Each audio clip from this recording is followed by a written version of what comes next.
Okay, we are back for episode 2. I'm Danny, use he, him pronouns. If everybody wouldn't mind introducing themselves, their pronouns, their character's pronouns, and wait, hold on. The top line of your XP trigger, like, for example, your playbook has a specific XP trigger. So just as a friendly reminder, that would be a good thing to start off with. So whoever wants to jump in. Okay, I can do it now that I've actually corrected my name there. There we go. Let's go back over here. So first of all, Clarice, she, her. I am playing the unlikely hero, Sarah, Sarah Marie, and their magical girl form, Polaris. They go by she, her, or they, them. And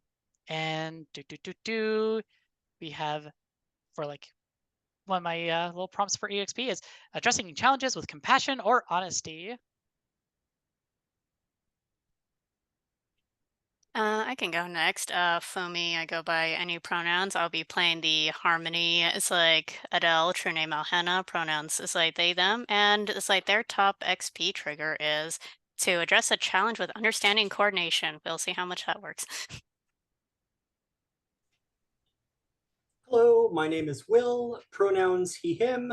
I am playing the outsider, Frida, whose magical girl name is Bellatrix. And my rival is Adele / Alhena. My top XP trigger is I address a challenge with individual action or aggression. To clarify, both Frida and Bellatrix are use she, her pronouns. Awesome. All right. So just as a reminder, I guess one thing quick. I had a new tab, Miscellaneous. So that has the notes for the houses, which I promised I would put on here last time, as well as a bunch of NPCs that showed up last season. And some pictures. If anybody else has other pictures that they would prefer instead, these are just ones I found and grabbed. So feel free to add, replace, or add, or however you will. Yes, Lepus, I think, is a CG artificial intelligence art because he's got like 3 bunny feet, but it was what I found. Oh, I didn't realize the 3rd foot. Oh my goodness. Peeking out from beneath, eh? Yeah. He's a mutant rabbit. What can we say? I mean, if it wears a top hat, I mean... he's been exposed too much to the magic. Yes. I mean, mutation, magic. I mean, so it depends on the genre. Okay, so as a reminder, the game plays through in phases, where we start off in the obligation phase, then move into the downtime phase, then into a mission phase, and then we kind of check for fallout after the mission and then return back to the beginning of the cycle, which is obligation. So we'll start off today in the obligation phase, which is where we explore the mundane day-to-day the protagonists struggle against. I think we'll start with Sarah. Sarah. Yep. There goes my bad dice rolls right off the bat. Woo! But consistent at least. All right, so that is 3, so that gives me 3 stress. Where is my stress at? Oh, we're just gonna roll right off the top. Excellent. Woo! I love my stress. What can I say? Okay, so last time we talked about your obligation phase, having to step up more in House Ignis and be more of the face of the house, especially with events from last time and things that have transgressed in the past year. Your lowest attribute is stars, which you've already rolled. So sweet. And it has to deal with panic and social pressure. What are the sorts of situations that Sarah finds to create a sense of panic and feel pressure from social situations? Yeah, so I was already kind of figuring out how this would play out and all in the sense of like, one. Stop. Sorry, my bad. Please continue. Wrong button.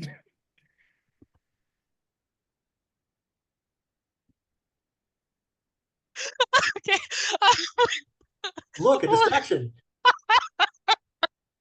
Oh, okay. Was not expecting that. Caught me off guard there. One second. That was not the mute button, apparently. That was the stop the recording button. Oh, okay. All right. I am back, I think. So I was thinking, probably the way this would kind of be is one, this is kind of to kind of set the tone of like generally like how their obligations kind of going to start out kind of things with like I think the real kind of thing here is like possibly this is going to be a thing where maybe some like higher families are having some kind of meal or get together or something that's kind of like a building of the social connections and networking and having to basically placate to those who are clearly of a higher status naturally, which is and maintaining a certain image that's expected of you. And I thought that part of it beforehand is just a quick thing that probably happens beforehand, where maybe before the actual thing happens, probably Sarah and their mother possibly even discussing the game plan before actually even going in there, considering I feel like Regalia probably is not just going to like be like, hey, just go in there, you'll figure it out. I don't think Regalia is one to just assume that's going to work. Is House Ignis hosting this dinner, or is this some other houses? That is a good Banquet, dining question. hall, or... I would say it's given the fact that we are at the lower house and everything, its chances are we are expected to be more the host, I think, is probably how it would be. Okay. So I imagine this is taking place in I imagine House Ignis has properties, because I mean it's a lower house, but it's still a house, right? Has Yeah. various properties. We established, I think, during season 2 that Regalia has a penthouse somewhere. Do we think that's where it might be? Yeah, I could see that. Okay. You've been waiting there a while in this side room for Regalia to show up, and she hasn't shown up. And time is ticking by, and the people, the guests have arrived. Marie has shown them to the dining room, has served them drinks. They're all waiting there. You can hear chatter, idle gossip. And I'm assuming I'm like probably like in like a side room, possibly like, and like it's like possibly like can hear it through a door, and I'm just kind of like sitting there, like kind of probably standing, probably in the room, just kind of probably all, like facing the door, like waiting for my cue in a way, I guess you could say. And I'm assuming, how long have I been waiting for Regalia, would you say? And how late would you say I feel like she's being, I guess? I think it's certainly gotten to the point where kind of like you're waiting in a waiting room for too long. You're like, well, I should have been called. Did I miss it? And you can start to overhear the people, the guests. Well, I've never had to wait this long. This is quite improper. I think Sarah just kind of like this during this time of waiting and all, and like hearing this, she's just been kind of just like, okay, well, I can like, I just kind of combing their hair a little bit, trying to like make sure it's proper here. You're like, I was supposed to, it's like she's supposed to like check if I'm good and proper before I'm going out and everything like that, but like she's now just kind of like almost like, okay, like I guess I'll do this because we're probably not gonna have enough time for that by the time she gets here. Uh, and we're given this kind of visual also of like, not only is Sarah kind of visibly kind of worried and concerned about Regalia's like not being here, the panic also of like, I'm going to have to make a move here in a moment. But what we also see is Sarah has, as a character, changed quite a bit since the last season, actually, to kind of fit this new House Ignis, like being the face of it and kind of having this kind of more regal kind of thing in general. she's actually had her brunette hair kind of dyed black. And instead of it being short, she is now has grown out long. And rather than her kind of more casual kind of like kind of studenty kind of like look with their clothes, they've actually got these kind of more proper kind of a proper kind of dress and everything as well. And along with that, her eye color has changed from blue to purple due to her change in her magic having kind of lightly affected the irises of her eye. So she looks very, very different from herself due to a lot of effort, including she does still have cuts and bruises and everything, because she still does not leave anybody out high and dry, but she's put on a lot of makeup so that ideally nobody in the crowd will notice any of that, because that's just not going to look great in a public setting. As she kind of takes a deep breath, realizing, okay, something's happened to Regalia, but I can't prolong this. I can always find Regalia afterwards. Regalia's probably, hopefully, okay. Try and put that back in my head. Try. And she's just gonna open the door and everything, and kind of step out into this. I guess would this be like a dining room? I think so. Yeah. And kind of steps to kind of the front of this table, kind of politely, kind of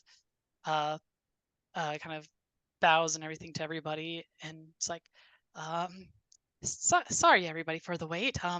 So my name is Sarah Ignis. I do appreciate all of you coming here. I hope the food is all great and everything.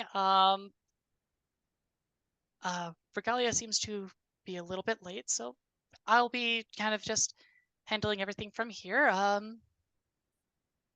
gosh, she her like in the back of her head, like, what do I do now? Like, kind of like, okay, I've announced myself. I've kind of tried to do things here, and then she's like, okay, what did Regalia tell me is the next kind of way of handling this? And I think there's that like visible kind of panic for a bit before she's like, and well, let's see here. Like, what's a random house name here that we have probably? I. Hmm. What kind of houses do we have here possibly? That, because I'm thinking like Sarah would be kind of like greet, and also my humblest greetings to so and so of so and so house, basically. Sure. I think we see a lot of a number of faces of, I think, not very many high houses. Most of them are probably in the same sphere as House Ignis. I think maybe the highest we see is House Neptuna. Everybody is done up, professional looking, in the proper attire that the patterns afford.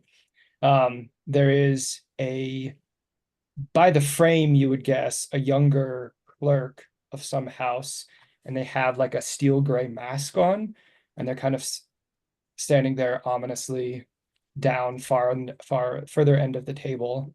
And there's something about the mask that's just off. So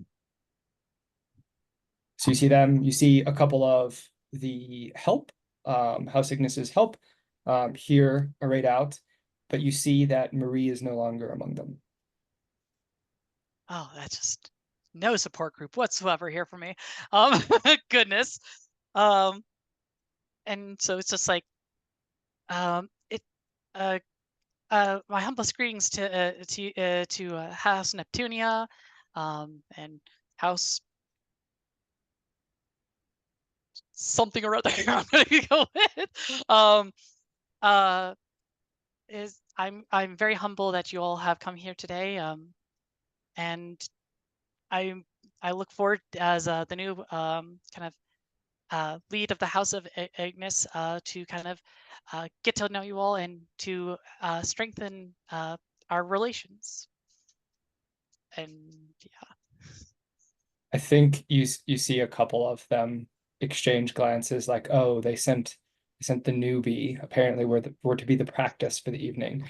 And after you finish your little speech, they kind of give like, a golf clap. I think we cut there. I think it kind of cuts a little, like just a little, like we have like a brief kind of cut to whatever happens after that and just like kind of Sarah like in the side room again, kind of just like kind of like visibly shaking, kind of and looking down like and everything, like clearly like super screwed up and and everything, and also in that just dead panic of like, this is my debut and this is how it went. Oh, this is the debut even. This is the first time. Yes. I see. I feel like this would be probably the debut, because I feel like Regalia probably was like building her up for this and not doing it right off the the bat of things. I think, yeah, as you're sitting there, or standing there in the side room again after, the working members of the house are moving about cleaning things up, and no longer being in a position where you're expected to like, set the table, serve people, clean things up. I mean, you've moved up in the world, and so they don't even acknowledge you. They move on right past. Which is painful, but I think Sarah like probably like in the aftermath a bit sometimes kind of like sneaks trying to help out, but like definitely tries to make sure that they don't notice, because she knows that would probably be also like no. But yeah, we'll cut the scene there. Okay.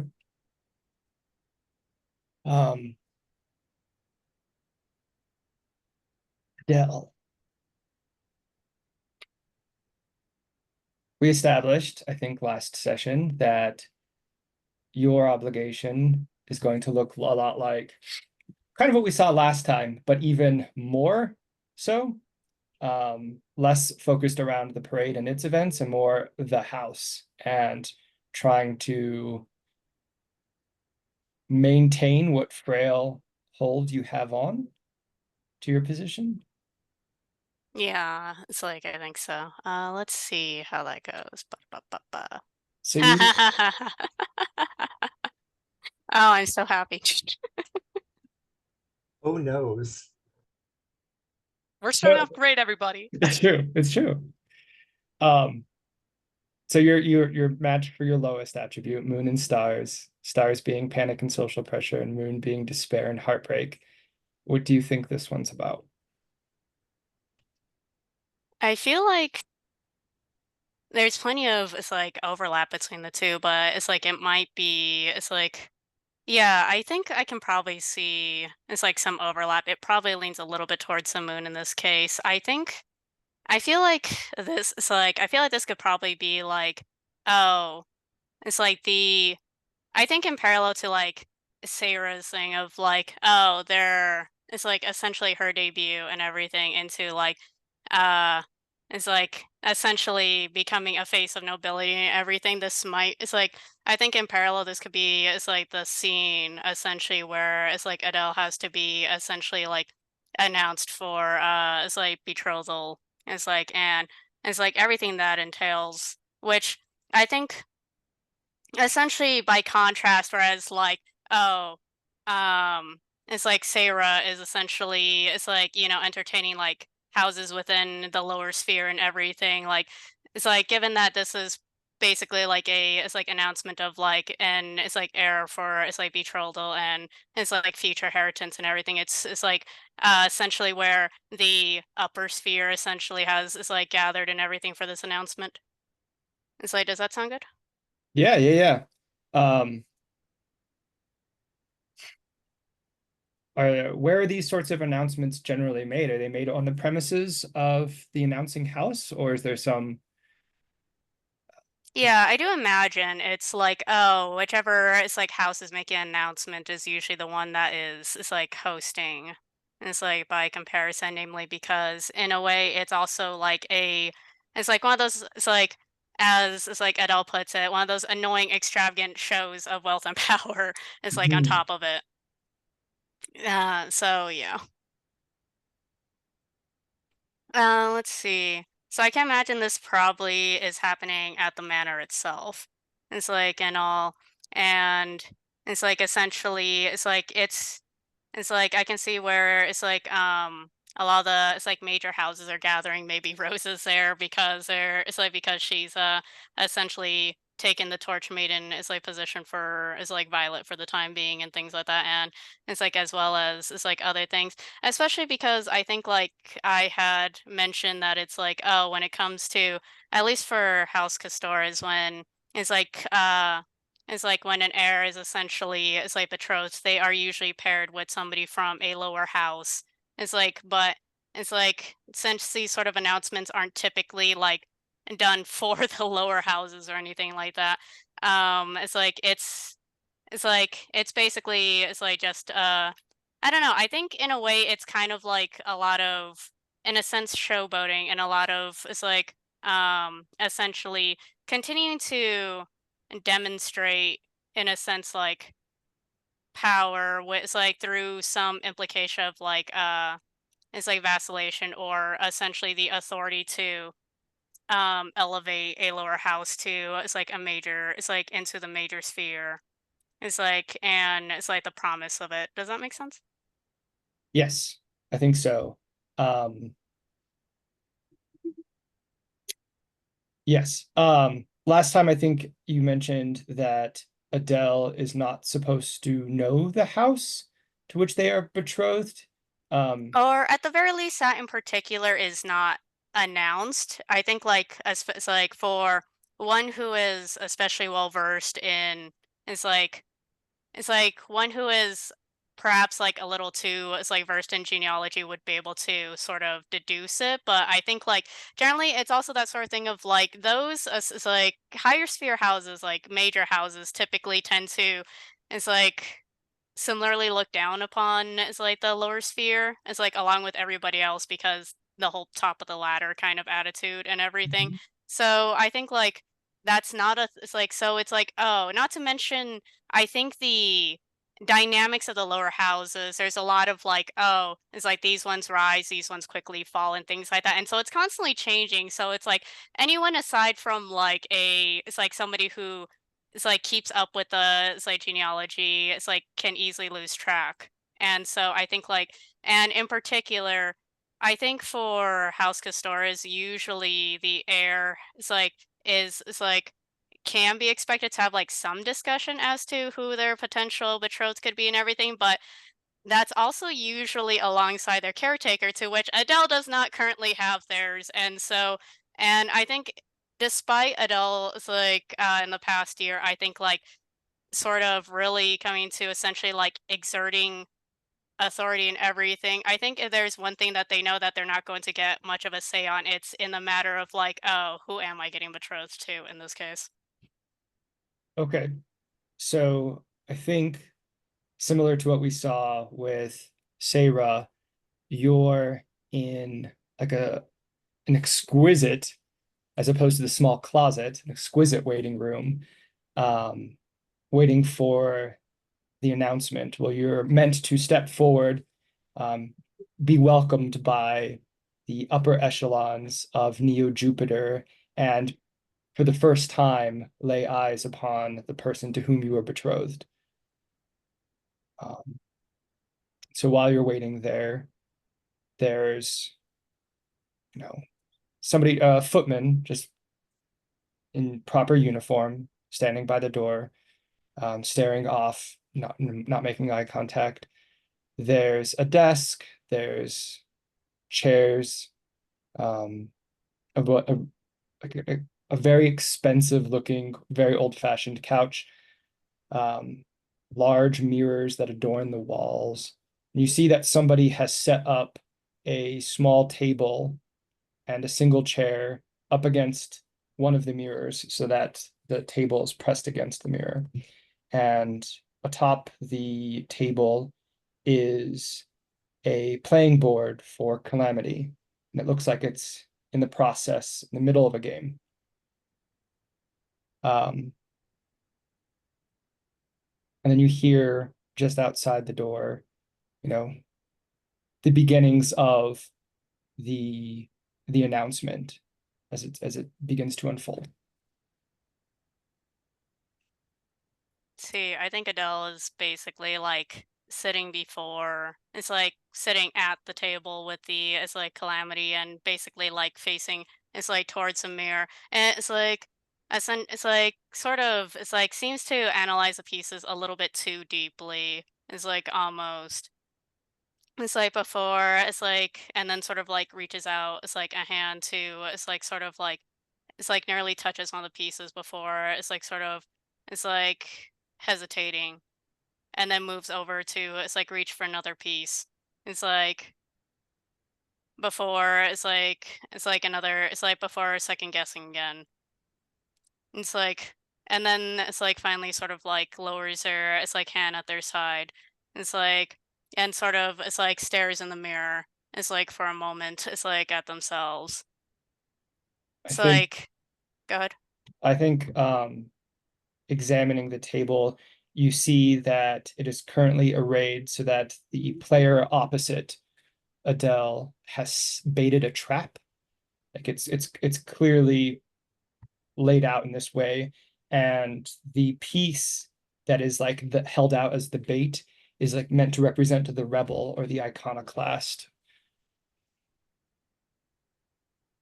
And then I think the announcement rings true, and the footman like taps their whatever the footman does to get your attention, like taps their foot, like, excuse me, Adele, it's time. It's like, I think Adele sort of like simply, wordlessly sort of like holds up a hand, like, yeah, it's like in acknowledgement. It's like before, it's like standing sort of like, it's like straightens her, it's like suit and everything before, it's like simply sort of, it's like proceeding, it's like through the doors in not necessarily nonchalance, but in a way almost like disregarding that it's like it's like supposed to be a big ceremony where it's like rather than yet another day. The footman precedes you, opens or gives a gentle knock on the door, and then they swing open, or swing outward, and you see before you a small, just like a landing that then leads out to a large room, and then beyond that, the party spills out into the gardens outside of the manor, and the place is just full and decorated to the nines.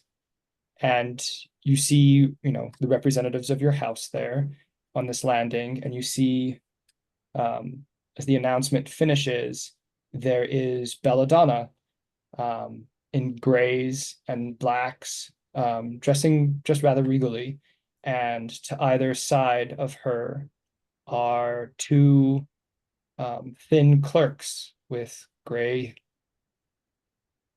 featureless masks. It's like, I think it's like Adele, it's like simply, approaches, it's like Belladonna, not too closely, it's like, but essentially, it's like sort of stops at a respectful distance, and it's like bows, it's like before, it's like her, it's like almost a little too, it's like naturally and everything before, before, it's like straightening back up and it's like holding out, it's like their hand. Belladonna looks nervously around, clearly unaccustomed to all of this, and then reaches out and delicately places their hand in Adele's.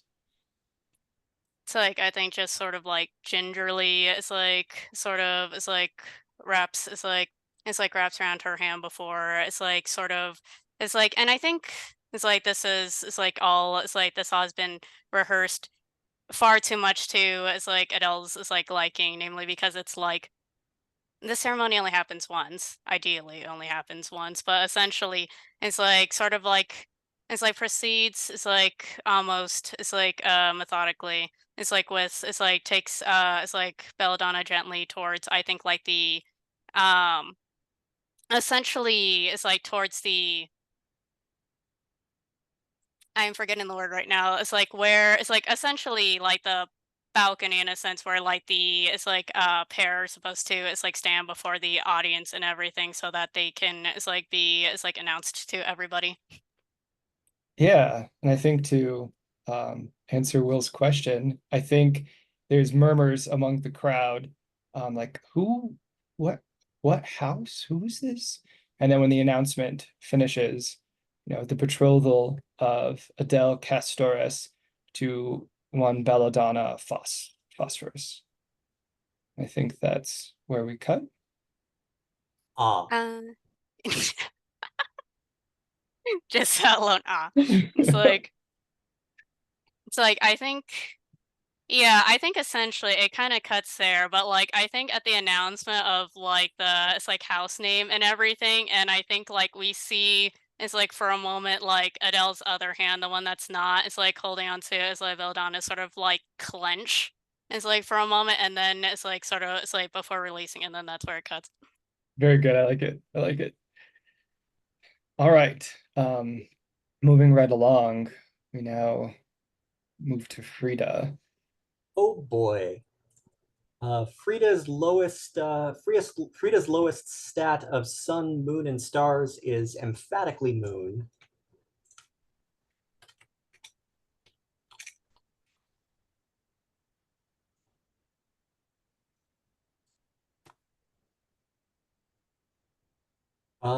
That could be worse. Yeah. I rolled a 3, so that is 3 points of stress. Correct. Yes. And moon represents despair and heartbreak. What are the types of things that bring about despair and heartbreak for Frida? Her family and her house is under attack. And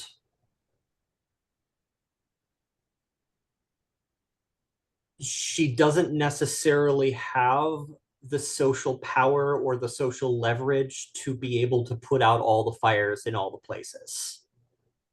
We have whatever's going on with her father. We have things that might be targeting Ian. And she also feels responsible for social consequences that are hitting like other members, servants, retainers, colleagues of House on Attack as well. So any kind of issue with her dealing with blowback that affects the house in general. I feel like something involving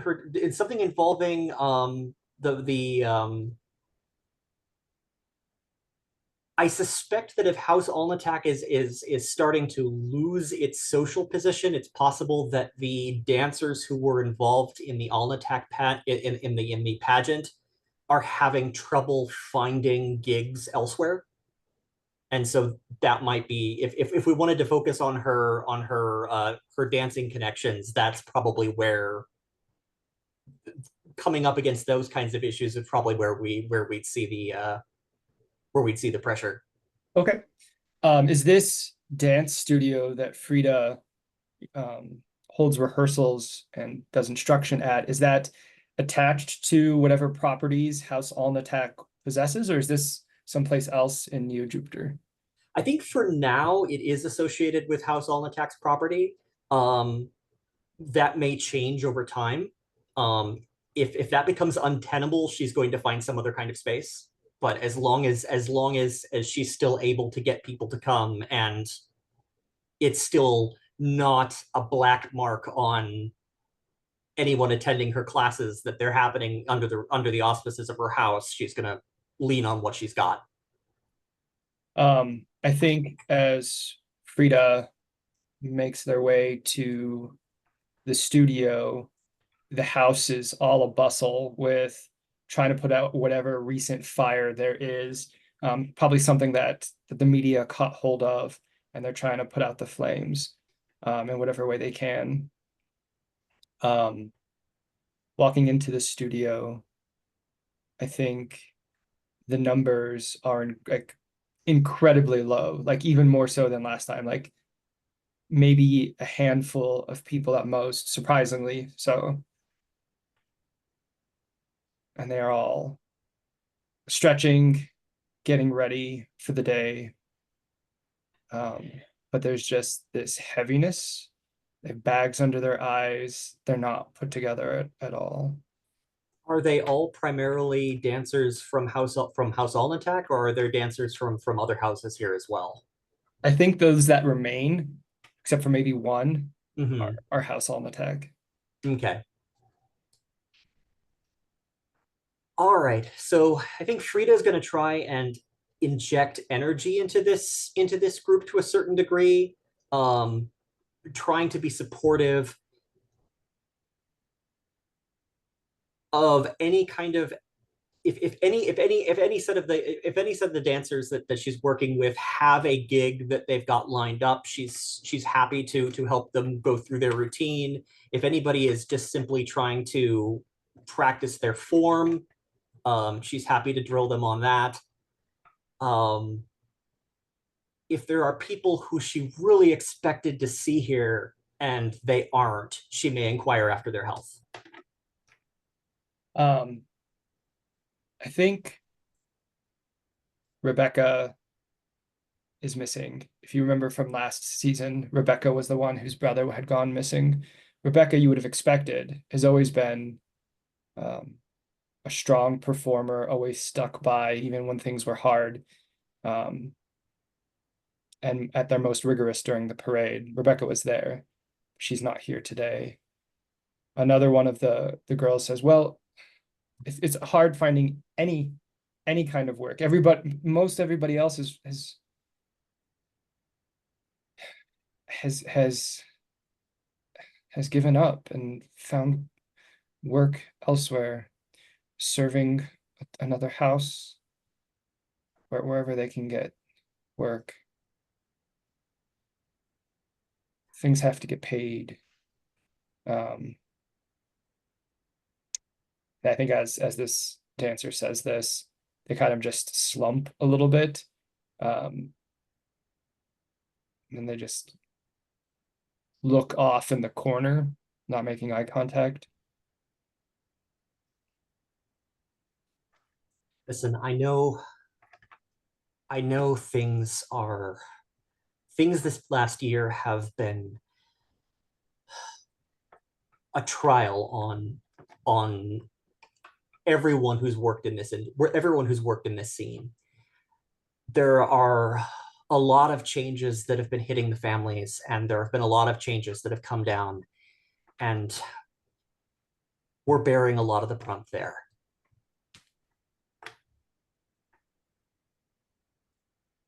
I think a few of the girls get up.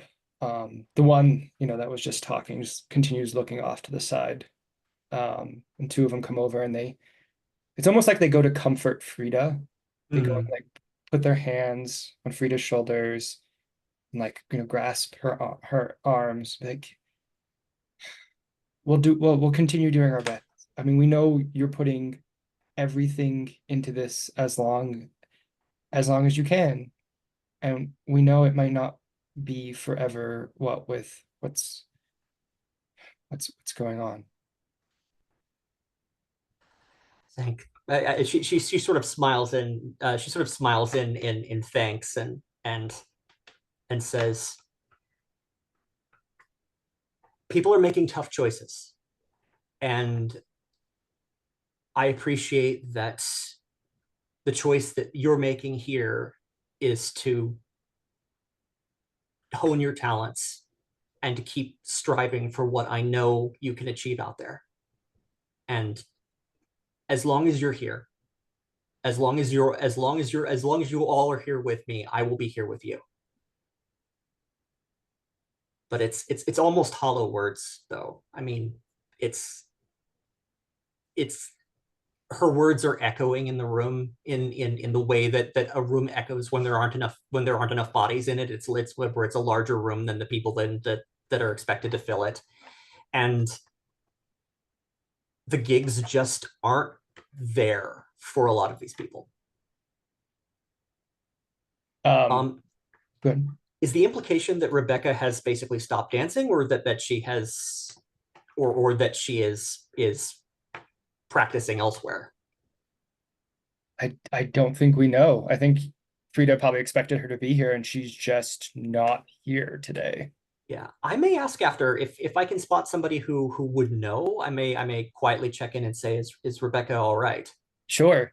So after like setting up the girls that have some energy to them in some routine and you know to go through the reps, you know, you pull off one of the remaining girl to the side. I was supposed to swing by. We always walk here together. She wasn't there. And then she looks at you kind of furtively and winces a little. She says, I think she got in with the wrong crowd, especially with how things have been recently in the city. People have been worked up in ways they shouldn't be.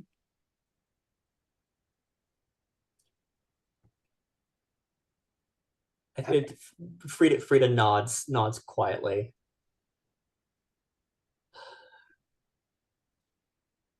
Do you know how long this might have been going on? It started with her brother. I know that. And then she followed him, and they've been going to these meetings for a while. And I think they've been doing other, I mean, people try to find all sorts of ways to, you know, to unbottle the stuff that's just trapped since the parade and the pageants. You know how it is. I'm sure it's nothing. And then I think without like saying anything, she I think we established last time that we don't necessarily have cell phones. We have some kind of like futuristic cyberpunk system that we're tapped into. I think you see like message received from her, like an address, just the girl you're talking to. Mm-hmm. She's like, I think that's where she said they've been going.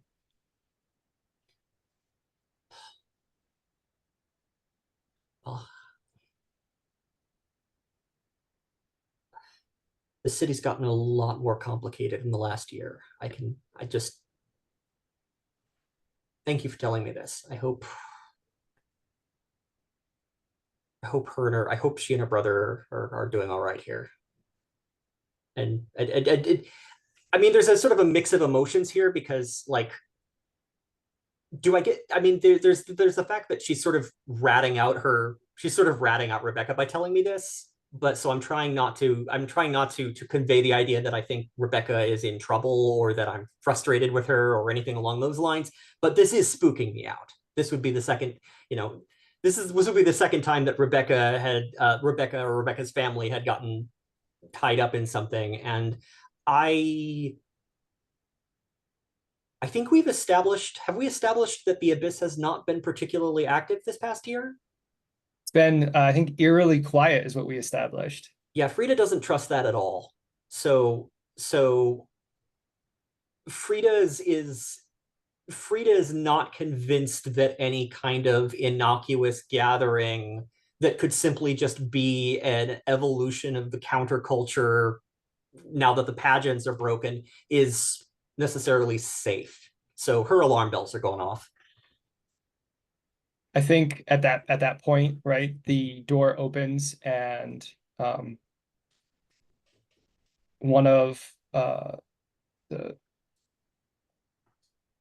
more like a clerk or something like that for House Almatech steps in and clears their throat loudly, and they say, I apologize, practice is over. Frida, we're going to need you at this time. All right. So what's the expression on this person's face? Like what kind of news are they about to be dumping on me here? Oh, it's just like sheer exhaustion. It's probably more of what's already going on. Okay. All right. So Frida starts trying to wrap things up, apologizing. Okay, it looks like we don't have the room. We don't have the room past this point. See you girls next this time next week, so on and so forth. Um, I think as they leave, they you can overhear them like whispering to each other, but you can pick up on it. They're like, is this going to be the last one? Is this how it's going to be from now on? I think it's unless you have something else, that's a good place to cut. yeah, no, that's fine. Okay. All right. That was our obligation phase. Woo. So next is downtime, where each protagonist gets 2 downtime actions, unless you have an ability that gives you more. We're going to explore these actions, make rolls, and narrate what they mean. I believe, Clarice, that you had something you wanted to Yeah. jumpstart us with Sarah. Yes. If everybody's okay, I want to do a group, make a connection with 2 of my downtimes since Violet I'm gonna have to do separately. But uh, is everybody kind of okay with that? As like Sarah kind of tries to bring the group back together in a way. Sure. Okay. So the way this is kind of gonna start things off, because and all is, Sarah just kind of comes walking into the hideout, and I think it's very foreign to Sarah. It's actually probably the first time in a long time that they've been here in the hideout. Kind of just feeling around and everything, like this kind of like very familiar yet somehow foreign kind of thing kind of coming in. Picks up Lepis when they finally see them, and kind of like almost kind of dangling them by their little paws a little bit as he kind of talk to Lepis and everything. It's like this time around kind of is rough. I mean, Regalia wasn't even there. I don't know if how well I'm going to do here, but give me strength. I need at least, maybe I can at least have things go well with my friends. um, oh, yeah. Then kind of puts Lepis down, kind of pets him a bit before pulling out her phone and shoots off these 3 texts. All right. Do you want to read them aloud? Yes. So the one that goes off to Frida is just like, I'm finally back from boot camp. Woo! Would you like to meet at the hideout? I really could use a reprieve and just hang kind of thing. And then to Adele, it's like, hi Adele. It has been so long. Finally I'm back in town city once more. If you wouldn't be if it wouldn't be too troubling, I really would love to meet again at the hideout. Um, I will understand if this gets in the way. I just miss talking more than through texts. Um, and then to Violet, which Violet will probably, something comes with that. Violet's probably not be able to come here at the moment, but like to Violet, it's like, hey Violet, it's been a while since I visited you outside of watching Rose's taking of the torchbearer role. Would like to meet up at the hideout and catch up. I made you a gift that I want to give you, and I hope you'll like it. Woo! A lot of emojis and everything in there. Where is Frida when she receives this message from Sarah? I think whatever I was being summoned to deal with, that has just been resolved, or at least put out, or postponed, or what have you. And she steps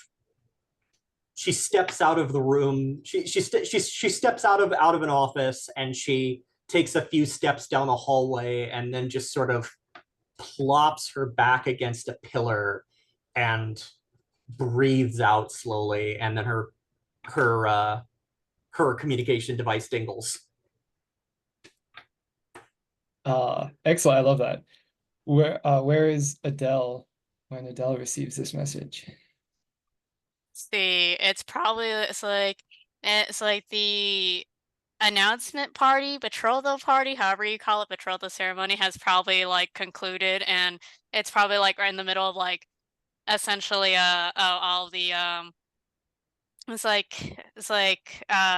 the staff and everything is like cleaning up and all that, and it's like probably a few lingering nobles that are trying to it's like probably dealing with a couple it's like stray nobles trying to mingle with them, it's like much of their annoyance and everything, while it's like so it's probably like I think the camera sort of like pans over to like Adele, who's probably like dealing with like a couple nobles, almost like sort of not necessarily swarming them, but it feels like swarming them. It's like in a sense when Adele is definitely not it's like in the mood to deal with it. It's like and probably it's like before like Adele basically like tries like sort of like practically tries to like physically like it's like move them aside and just like it's like this is like I understand the curiosity, but it's like you are taking time away from it's like me getting to it's like find out more it's like about my own engagement, and I think at this moment it's like you kind of see I feel like it's like being part of a major house like probably it's one of those like it's like the advancements are probably like almost absurd to the degree of like oh you see like almost like a strange little like it's like notification sort of like blip right in it's like Adele's eye and everything. It's just like, oh, it's like 1 second. And then just sort of like as like checks her as like device and everything, just it's like before it's like sort of it's like I think like finishes parting the other nobles aside before it's like turning to it's like Belladonna and it's like and ask it's like, do you it's like I am being summoned for it's like something, but is there anything I can it's like help you with before I go?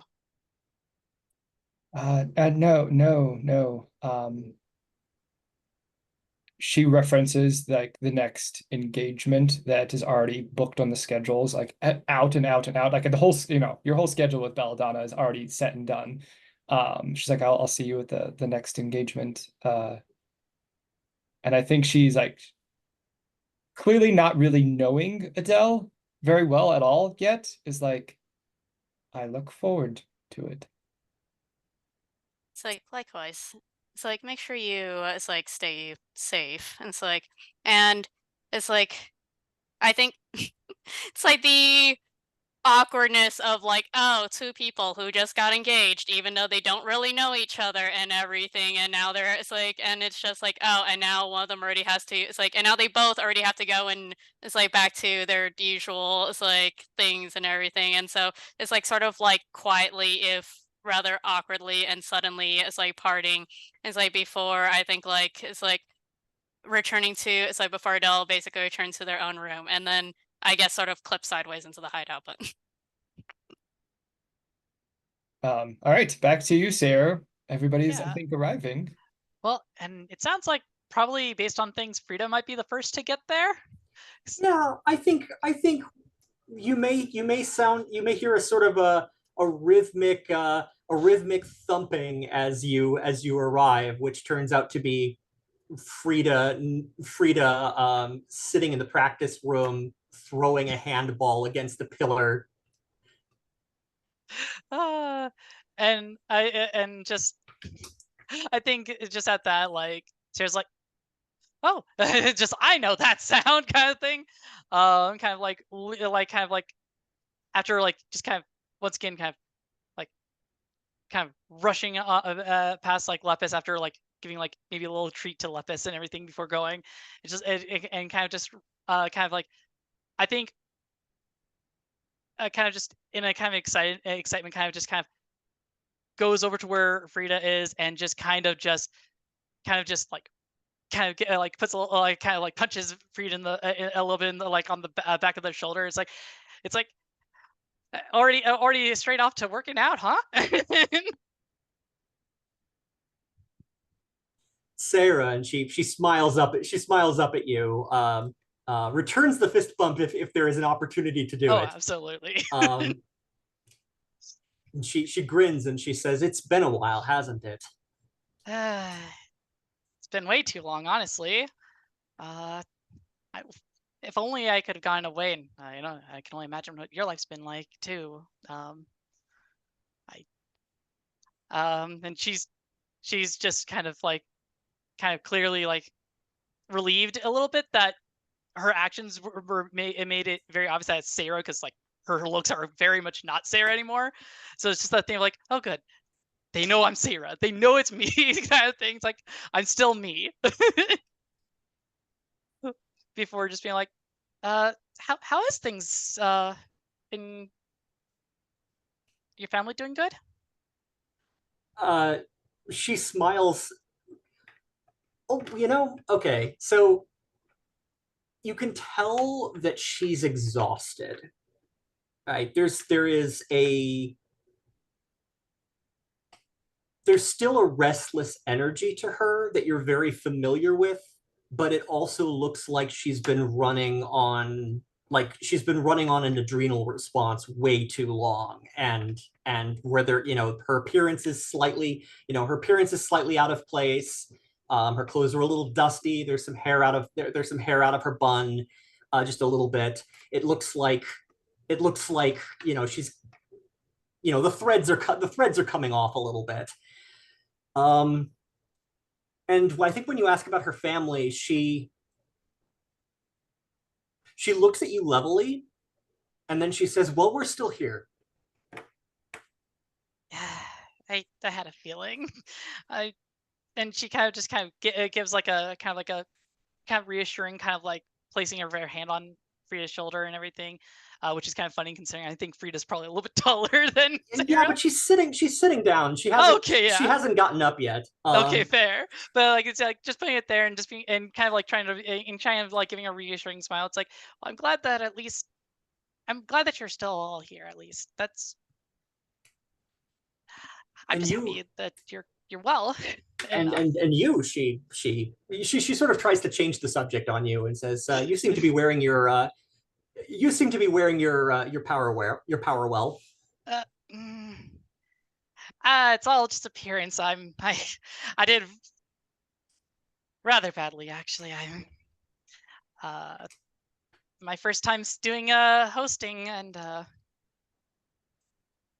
yeah, let's just say I'm not really cut out for it, I don't think, but I'm doing my best.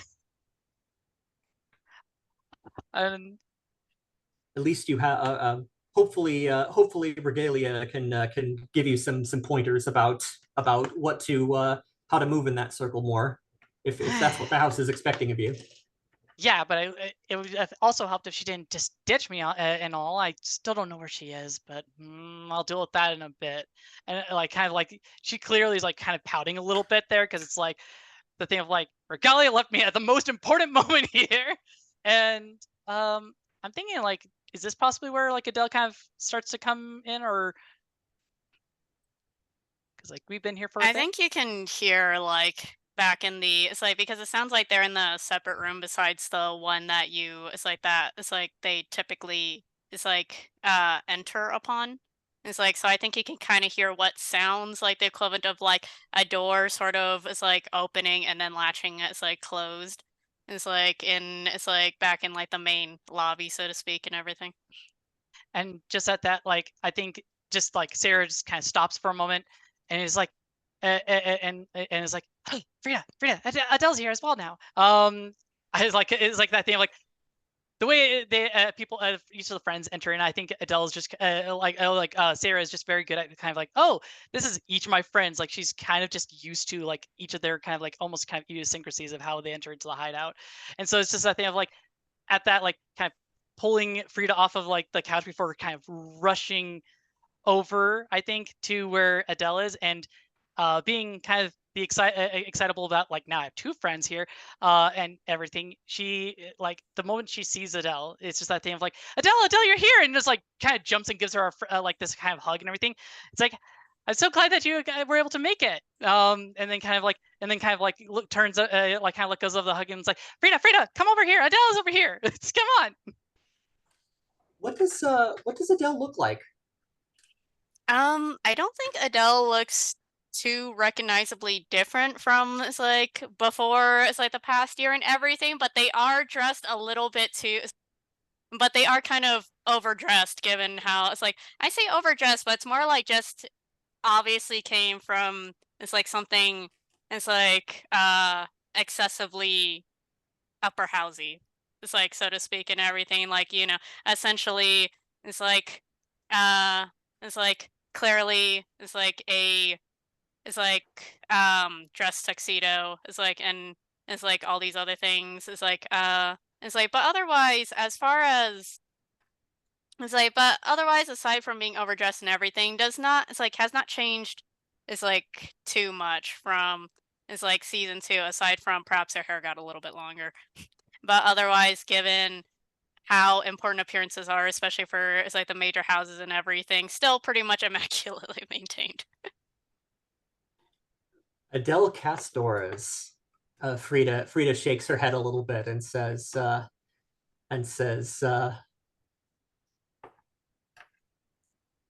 "You seem to be moving in rarefied circles as usual."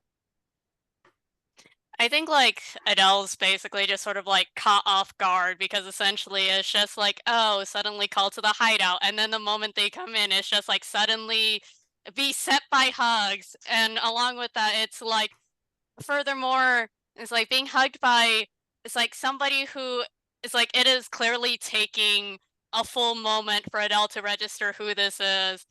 It's like, and everything, given how much Sarah has changed. And it's just, hello? It's me, Sarah. So like I think it's like another it's like moment of like just sort of like letting everything register and just it's like before it's like just matter of factly I've clearly not gone through quite as much as it's like you have. It's like over the past it's like year it looks like. just went through boot camp, that's all. Gotta be ready to be the leader of my house, I think. It's like I see. It's like I think it's like sort of like it's like takes a moment essentially to like sort of readdress what it's like Frida just said. And it's like before it's like sort of remembering it's like, oh, that's right, I haven't it's like changed. It's like before it's like coming here. It's like I had it's like the very awkward moment of it's like having to explain to my it's like fiance that I had to part so soon after it's like the occasion. And Sarah just kind of like wide eyes and kind of like taken aback for a moment, like kind of visibly kind of like steps backwards a bit. It's like, fiance? Yes, it's like not a long story, but not one I it's like can quite explain at this moment. It's been a long day. Spit it out, girl. Details. So like You can't just drop this on us and not expect us to at least get some context. I think it's like at that Adele is very tempted to it's like it almost tempts Adele to simply like leave at this moment, but I think it's like sort of like similarly sort of like reaches out and again parts the two so that they can at least like go towards the couch and it's like sit down and just it's like perhaps another time. I'm still dealing with it's like everything that just happened, if you don't mind. Okay, it sounds kind of complicated. And here I thought you were dressing. And here I thought you were just dressing up for our sakes. You didn't need to. We'd have let you in anyway. Well, only the best for it's like you two, obviously. I think Sarah just kind of like laughing kind of at that, like with the little like shaking, like just kind of rubbing the back of her head, like at this like kind of silly exchange. It's like before kind of commenting, it's like it's really nice to just see and hear you all again. And she kind of looks at her phone, like her little, very obvious, like beat up flip phone and everything, and just kind of looks at, like kind of clicks a few things, and before it's like, it looks like Violet will be a little bit late. So, but they said they'll be able to make it. So, until they get here, there's one thing I wanted to do before anything. Lepus, where? Lepus is there, behind everybody else. I think in the interim of the year, I think Lepus's attire looks like it has begun to unravel at the edges. There you are. And it's kind of like, it's like, can I borrow your hat for a second? And it just kind of pops, kind of picks up the hat and kind of like reaches into it and pulls out, very long, kind of pulling out, before kind of this kind of scarf, before kind of giving it over to Frida, and everything. And this little scarf is kind of, to kind of just describe the scarf here is, it has like the kind of the Orion constellation with the Bellatrix star kind of highlighted, and accented, on the scarf, and along with that, it has like kind of just also Bellatrix's name kind of sewn into it, and everything. And just Sarah's like, I made this for you. And she looks at it with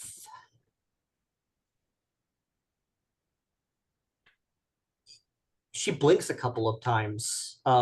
She doesn't, you don't quite see tears, but her eyes are wetter than you might otherwise expect. And she holds it close to her.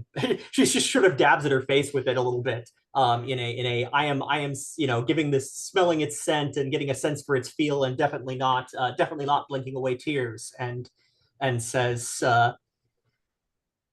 Sarah, thank you. This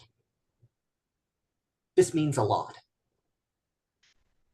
I'm glad you like it. I spent this year working on getting better at sewing and crocheting and a few other things. Oh, and kind of taps the top of the hat a bit before eventually like a little hairpin kind of drops into their hand, and kind of it's like, and here's for you, Adele.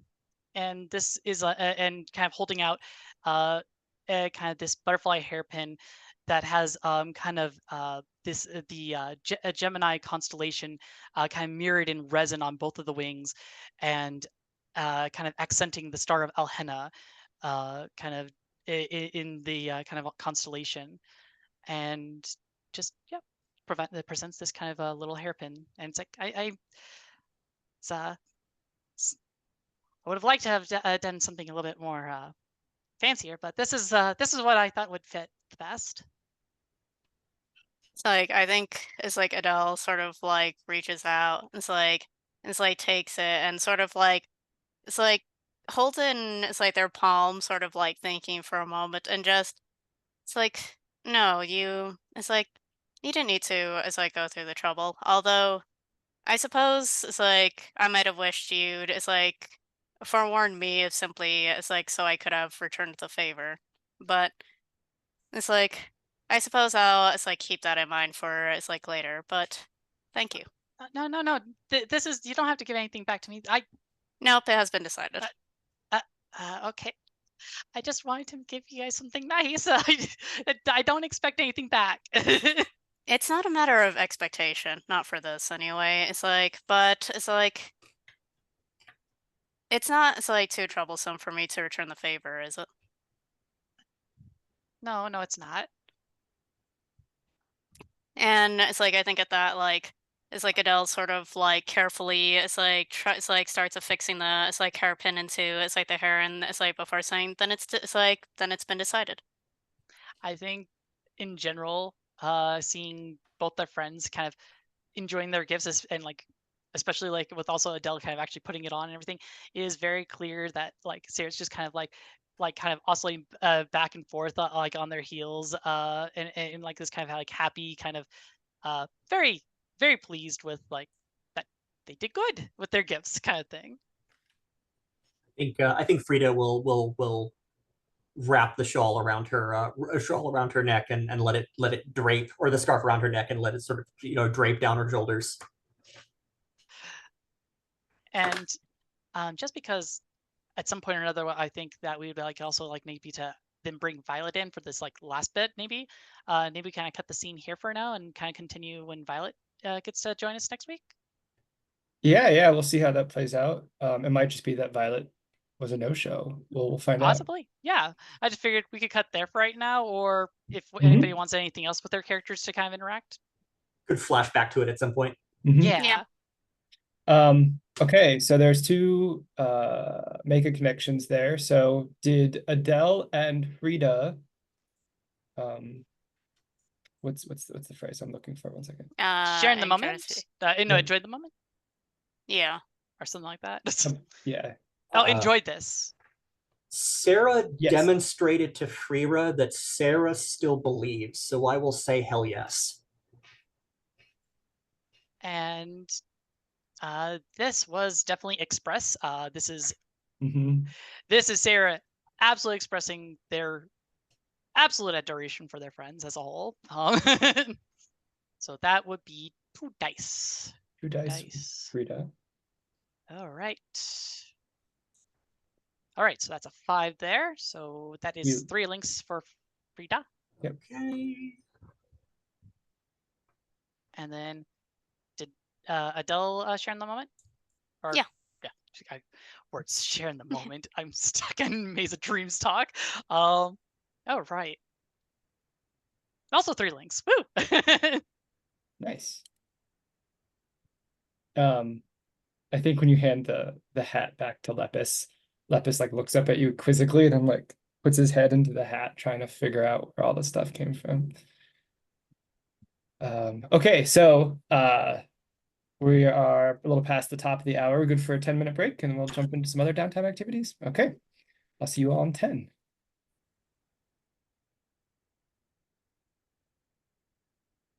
Okay, everybody's back early, so I figure we'll jump in. Does Adele or Frida have a downtime activity that they would like to jump in on? Sure. I'd like to do a gather info. Sure. Investigation? Investigation. So apologies for the slowness in that this is our first investigation of the new season. No worries. Okay, so in terms of style,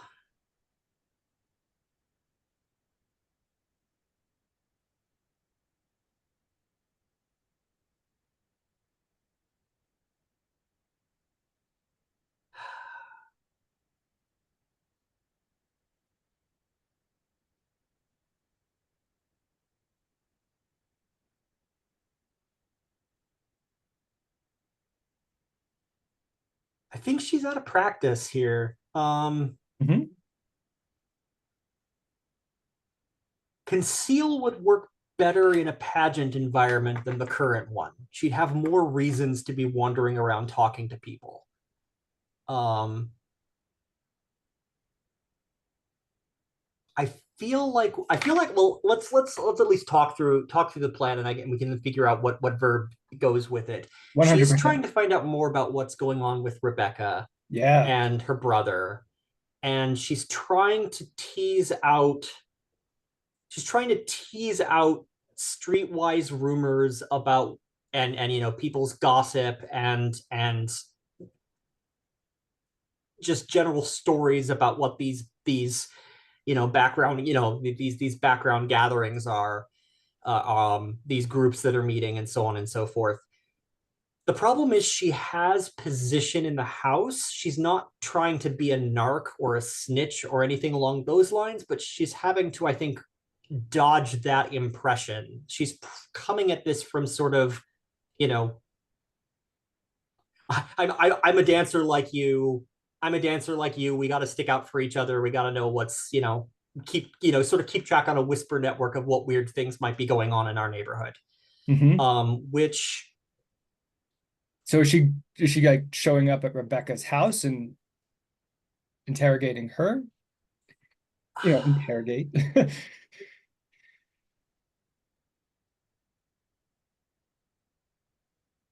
Sure. I think she checks in on Rebecca specifically. And I think that's going to turn it into a confess, because she's actively bearing her concern to the person who's directly affected. Oh, okay. I kind of like the idea that let me know if this works for you, that Frida maybe shows up wherever Rebecca lives. And it's a low ranking house, I think, barely even called a house, in a poor state of repair. And Rebecca's not there, but she's reachable by the communication that basically the cell phone comes up like on a Zoom call. And I reach out to her, missed your girlfriend. What are you hope you're doing all right. She said, she looks like around. She's like, yeah, no, I'm fine. I'm so sorry. I missed practice. That no, I'll be there next time. I'll be there. I promise. What does she look like, and what does her environment look like? I think maybe this is a great time to make that roll. We'll see what questions you have. Okay. I can certainly give away, some basic information too to help. All right. I think Frida is out of practice with the frankness that this is going to involve. So it's going to be a 0-die confess.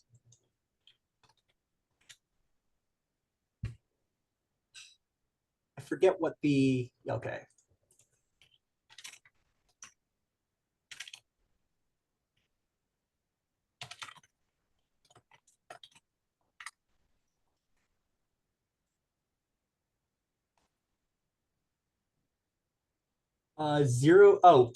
Sorry, it's gonna be 2d6. It's gonna be 2d6, take the lowest. Yeah.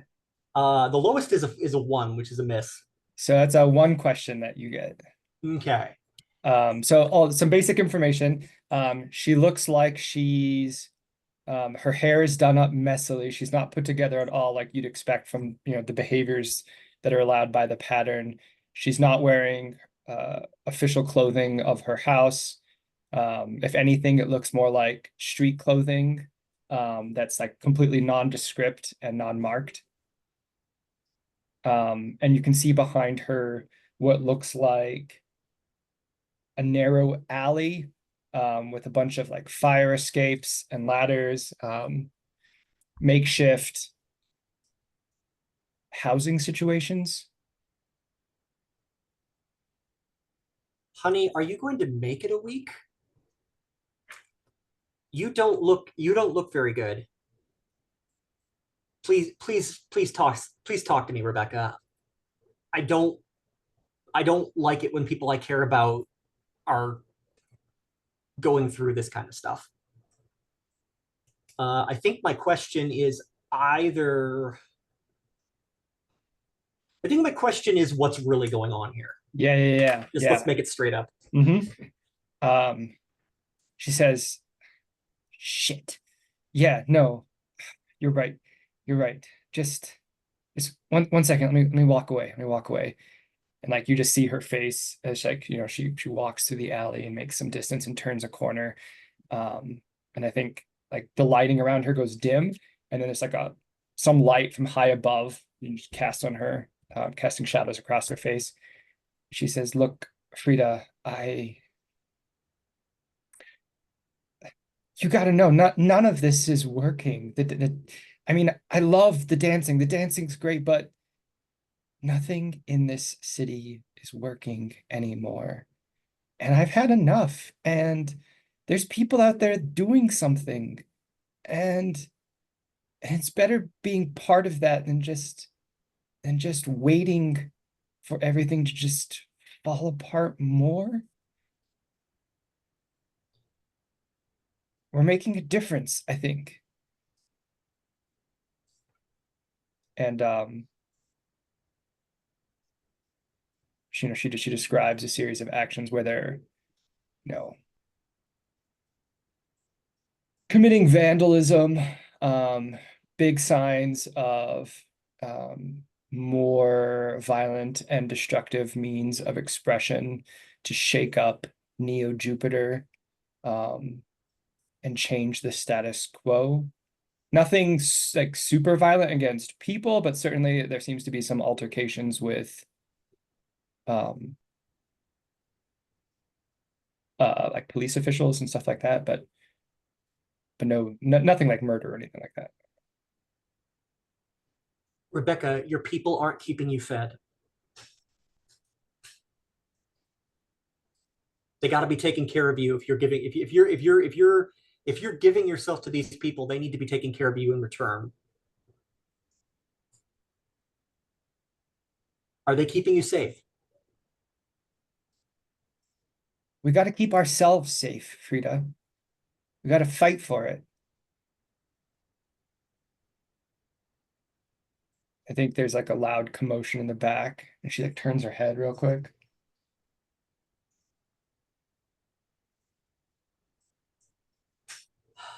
Just, I care about you, okay? If things get weird, just call me, all right? I think she turns back to the camera and says, You're right, Frida. That means so much to me. It really does. And I know you're trying. You're trying. I wanna try too." And then the camera cuts all of a sudden, and the connection's lost. I think Frida swears. something sharp and pungent. Oh, meanwhile, while I'm doing all of my hot gossip, trying to hunt up what's going on with Rebecca, what is going on with Adele? Where is my rival? What is she doing?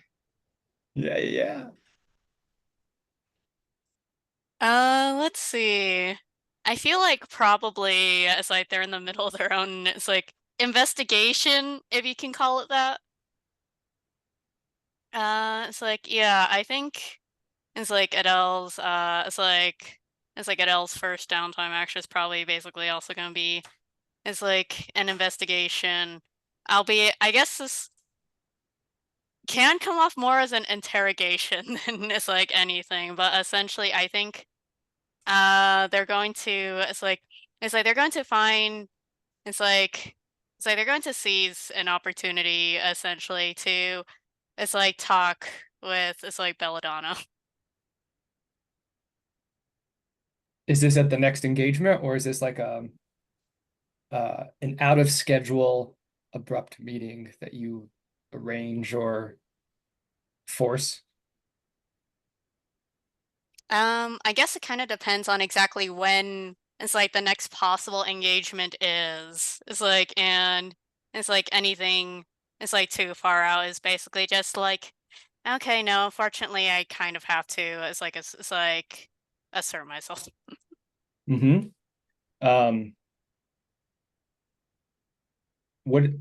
In what way does Adele does Adele go through like the official communication lines of House Castoris to House Phosphorus, or is something else?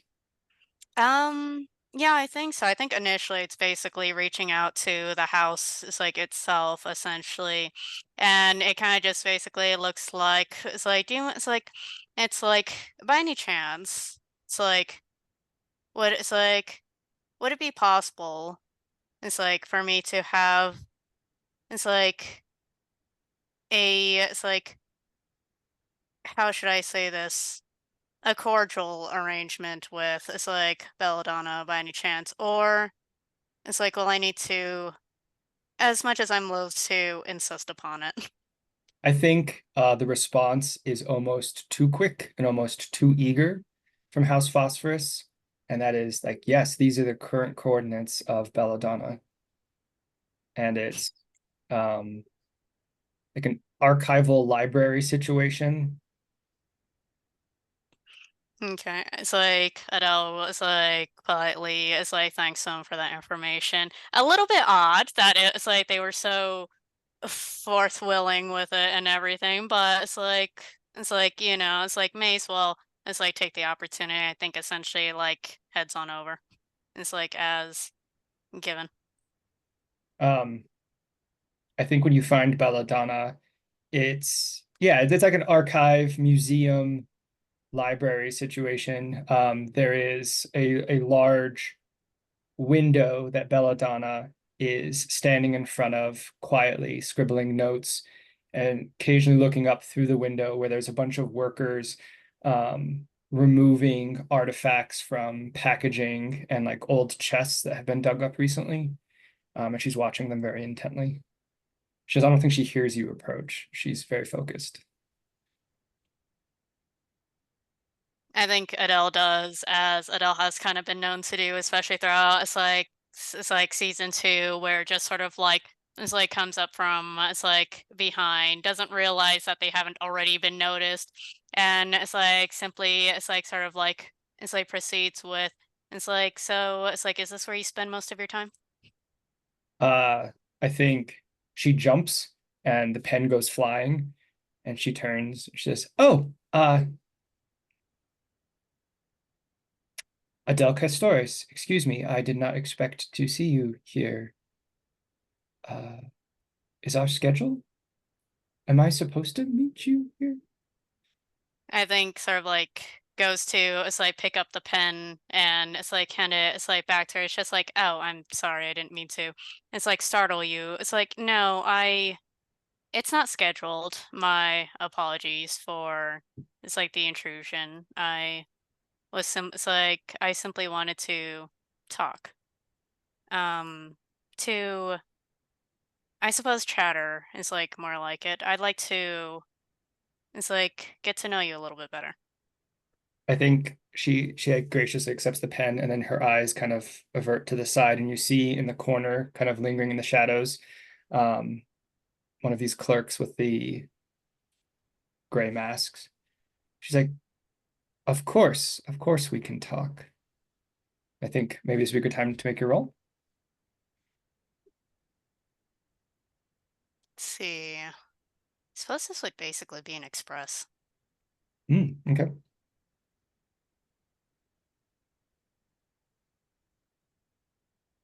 2, so 1 question. Okay.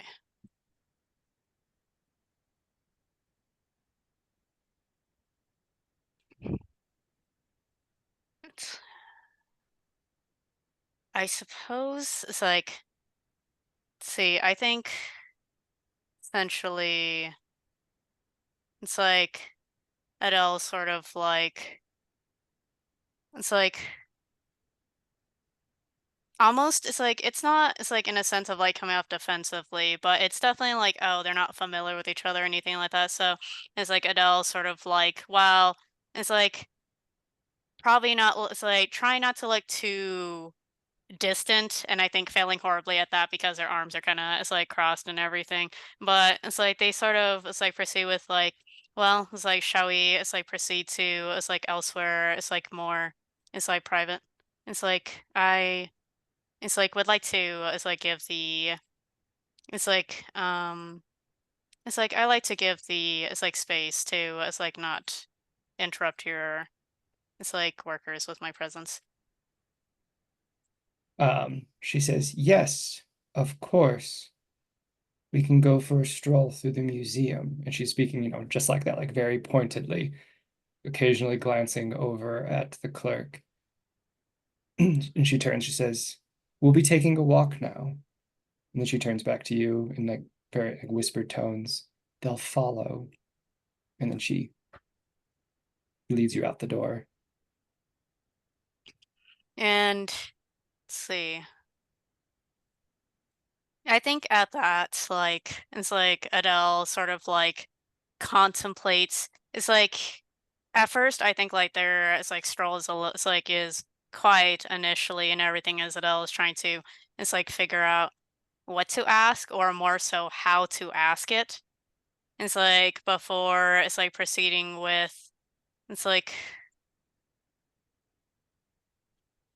I think they sort of proceed with essentially it's like the very overall like so it's like why don't you tell me about yourself? So she goes through the basics, you know, that she is interested in ancient artifacts and history, and she has studied and performed professionally in this regard until recently, where she has had other duties thrust upon her.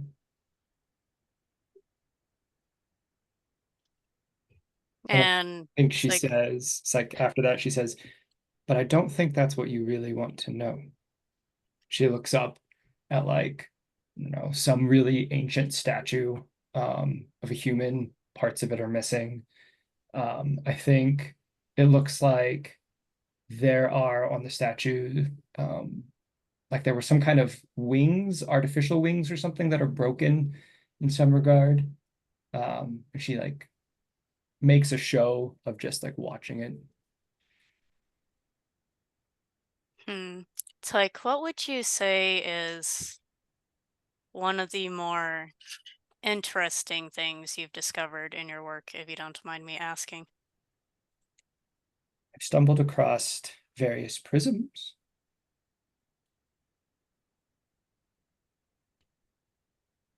It's like, and what makes these prisms so interesting? So I think she proceeds onto a different statue. I don't think she answers right away. So I think I want to figure out what your question is. I think at this point, the question is essentially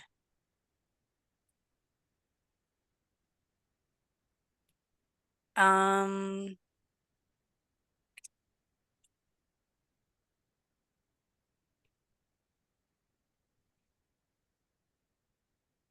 in a sense, let's see. So it's like I guess it'd be what here is incomplete. What here is incomplete? Do you have a specific context you're looking into with this? Otherwise, I can just, you know, give some answers. Uh I think essentially Adele is getting the it's like impression that clearly there is something at work here, and I think they are trying to glean what is going on here, so to speak. And it's like, yeah. Okay. So she answers, you know, Adele is very adept at the intrigues of the upper nobility, having spent so much time there and in training with Oda and whatnot, right? So I think she's giving you answers without giving you answers. She's like, you'll have nothing to worry about. My pedigree is complete. Our houses have been over it. You'll find nothing out of the sort. And I think to that Adele is like says, I understand your anxiety regarding this, but it is not your it's like it is not your house's pedigree I'm is like concerned about. I can assure you of that. I think she says, that assures me that gives me a great deal of surety in this match, and that there is nothing untoward happening, and the recent rise of House Phosphorus has been looked upon so well by House Castoris. And I think like the things that she's trying to say without saying it directly is like She didn't know she was part of House Phosphorus until all of a sudden recently. Something's incomplete there, and she hasn't figured it out yet even. It's like, and it's like, I think it's like Adele, it's like sort of, it's like, I think it's like Adele sort of like lets the matter settle for a little bit as they continue walking. It's like before it's like they go, it's like before I think it's like they suddenly ask, what? It's like, well, if you don't mind me asking, what are you hoping for in the future?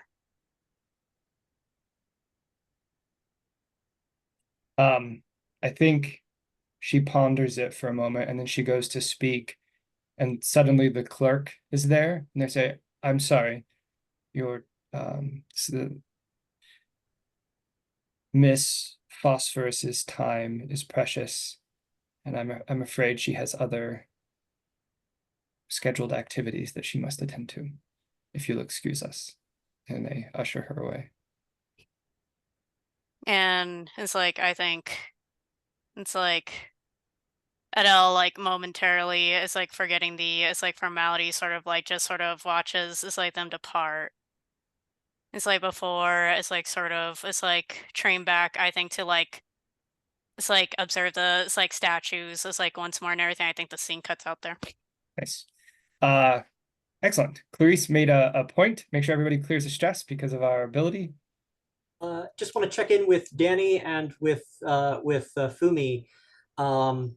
Is it from my poor gather information? Is it known that House Castor that Adele is being betrothed to someone from House Phosphorus? Is that common knowledge, or do I just get that Adele is pursuing is aggressively pursuing information on the betrothal? Oh, you know what?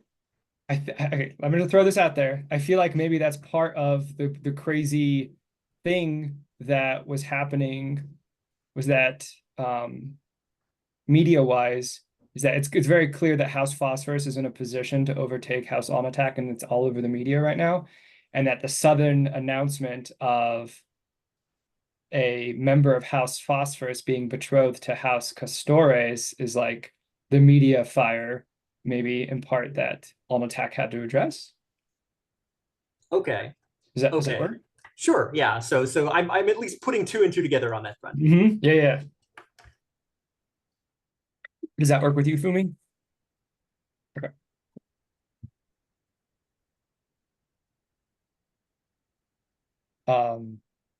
Okay, I believe Sarah has another downtime activity. Yeah, mine I'm saving for either next time with Violet, or if we end up getting through everybody else's stuff, then I'll use it. Okay, all right. Circling back around then to Frida, do you have another one? Sure. I would like to start a long-term project. It is clear that no matter what I say in a fit of, no matter what I say in order to keep people's spirits up, my dance studio is dying. And the need for gigs and support is very clearly something that I can't provide on my own. So I'm going to start spending my social capital with other dance coordinators, choreographers, instructors that I've interacted with from my pageant days, in order to try and arrange some kind of inter-house group or studio that can, or support network for getting dancers gigs. I like it. And I'm going to try and do it outside like, I'm not going to throw my house's weight around here, such as it is, because it's clear that that's not actually a benefit. I'm relying on my own political capital here. Okay. So I think this is going to probably be express, in that I have a play. I have an ideal, and I'm trying to encourage people to see it my way. Yeah, what is this? Do you have a name for this yet, of what you're trying to assemble, or are you gonna figure that out when you complete the clock? Let's figure it out when we complete the clock. Sure, yeah. And I don't mind having this be a little bit longer. I don't feel like this is a fix it this session thing. Okay, increase that to a 6, because you are really well connected, so I feel like that accounts for something. Okay. within in the dance sphere, considering. I have a feeling that the thing we would name it would not be something that our current society approves of. I agree. So I will roll. This is what, a 1 die. Yeah, roll the appropriate action. So that's going to be 1d6. 1d6 express.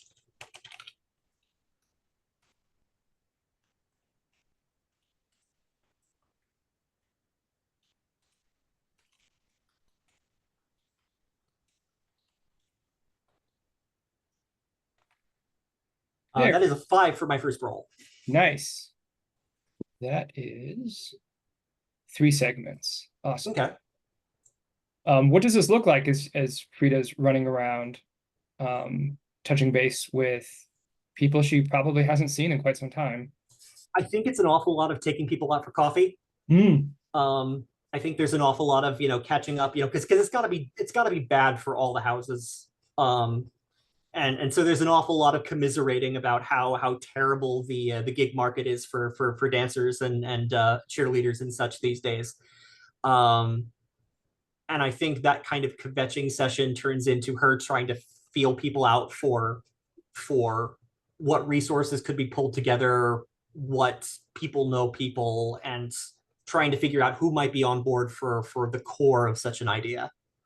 Yeah, I think the people that Frida talks to, like we everybody is sectioned off now ever since the parade. Nobody wants to come together and work together. The patterns don't allow for that.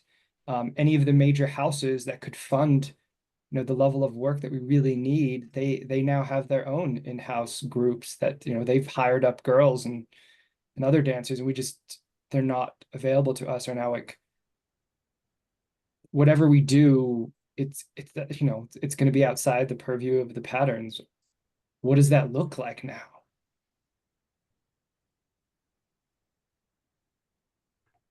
And I think a lot of the groundwork may go into what do we do to protect ourselves from backlash on this, because anybody who's involved in this is putting themselves out on a limb socially.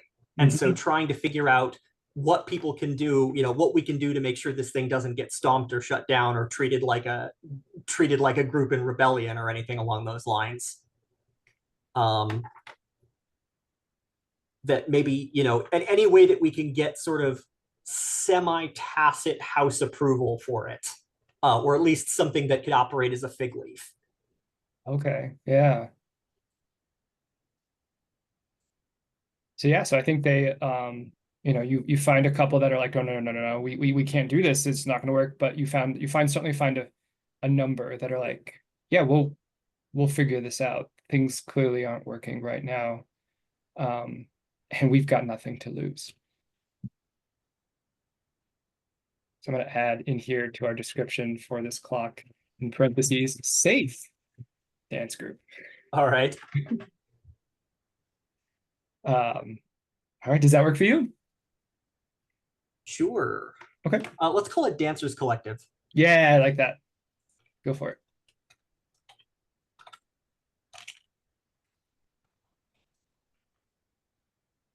Circling back around to Adele. Yeah, let's see. I think for my second downtime action, I'll probably have a connection scene with, Frida. Given how long those tend to take, maybe now would be a good time for a break. Sure, yeah, we can do that. 5 work for everybody? Yeah. Okay, see you in 5.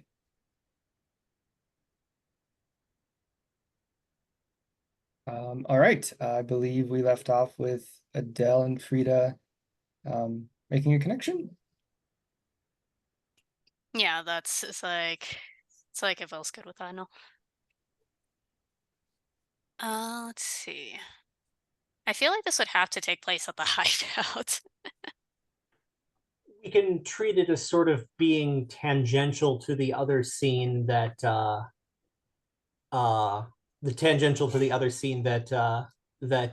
Sarah is running. Like it happens the same day, but after that, or Or if you want to ensure that it happens after talking to, is it significant? Either it would be at the same time as Sarah's hideout meeting, or it would be after you had talked to Belladonna. I think it would probably make a little bit more sense after it's like talking with Belladonna, simply because it's like, okay, I think I've had some time to actually, it's like, how do I put it? Register is like my feelings on the entire engagement matter and everything. And it's like, well, it's like also probably it's like continue to ask me about it one way or another eventually. So, but yeah, and then it's like either way I do. It's like, however, nonetheless, I think that like still it's like leaves that like it's like for Adele it would have to take place at the it's like hideout, simply because it's like my house will get on me if I am caught it's like interacting it's like publicly with it's like with most of the other magical girls at this point. Do you invite me there, or do we encounter each other there? Hmm. I think it could go either way. So it's like it might it's like depend on like which one you think it's like makes more sense or is more interesting.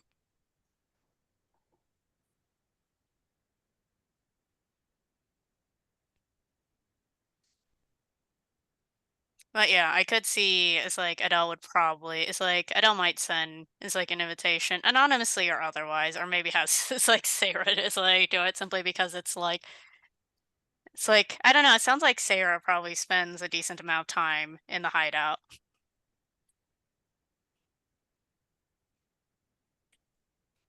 All right. So if you make it known to me via Sarah that you're trying to get a hold of me, then I will acquiesce, and we can work out a time. I am the proxy texter.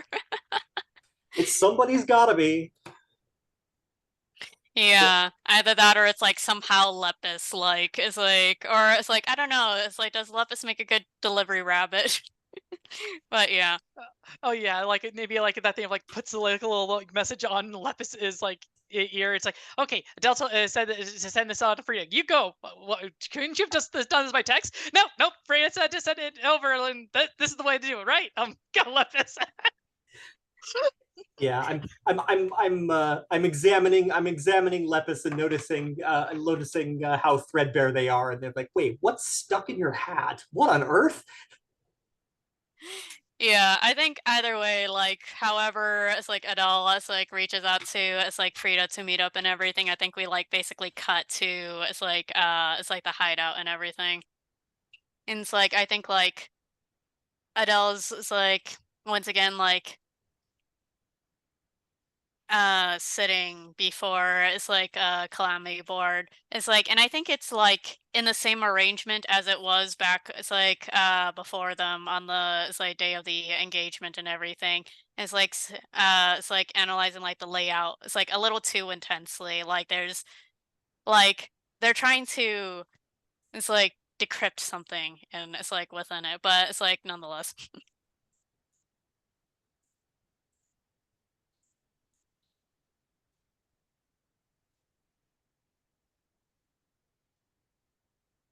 You don't need me. I think Frida comes over and looks at the board and says,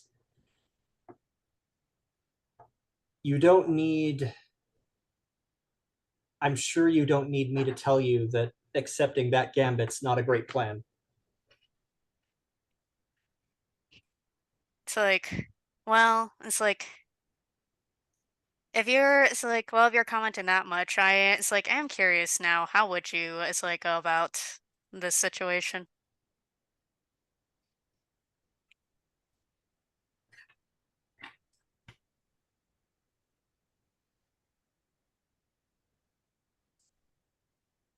I can't suppose you can ignore it, but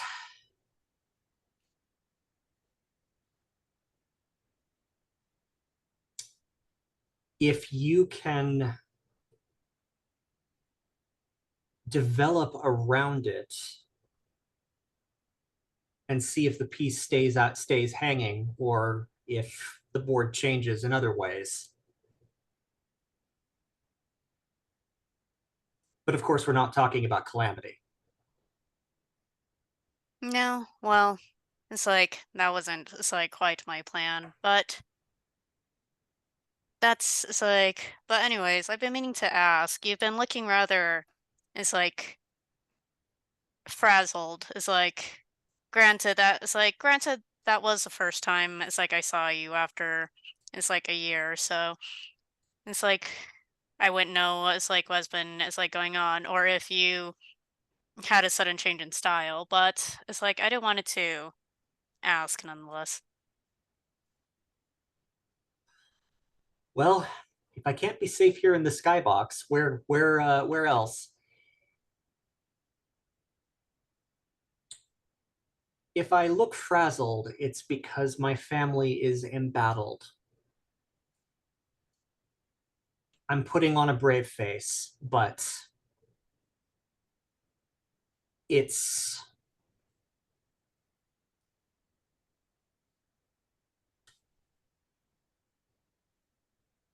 I don't have the luxury of operating in a sphere that can coast on what we did to this city over the past year. I think like Adele is like almost wants to it's like smirk at that before before it's like replying. It's like I wish it's like I had that luxury too. But what I meant is like I've also been meaning to ask, how has your father been since everything? That is a question that I will delegate to Danny. I think much like Frida, he is burning the candle at both ends. But whereas Frida's doing house stuff and dancer stuff, he's doing house stuff and trying his best to keep his energy levels up and his health in an acceptable state. Mhm. I think he's had struggles with that, with health issues and occasional like rapid onset of like a deterioration before slow recovery.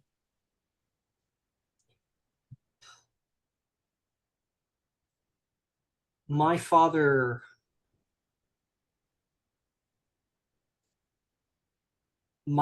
showed real courage last year,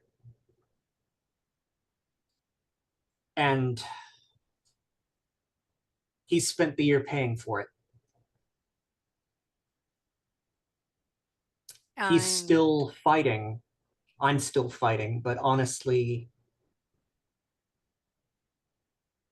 the battle hasn't.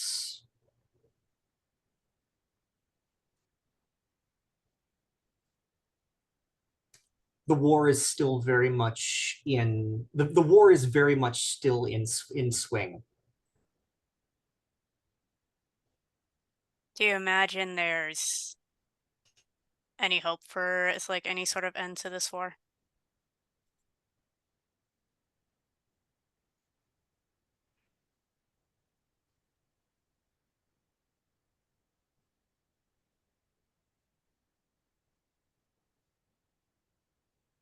I think she stares at the board.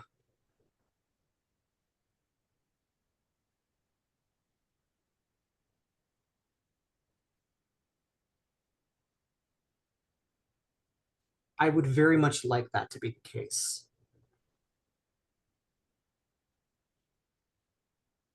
But this is the position we're in. This, and she sort of waves at the pieces and says,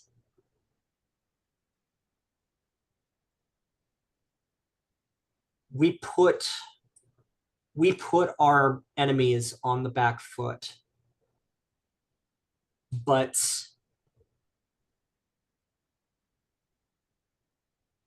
their strategy is evolving. They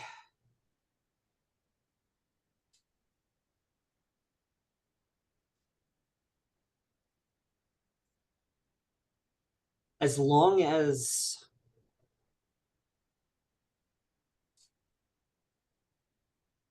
for better or for worse, we made real change in this city. Things are different. They are not necessarily better. They are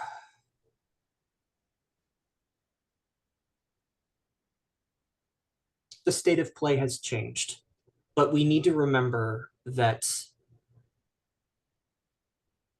our enemies are still out there and they are still acting. And we can take what they're offering us, or we can try and build around it.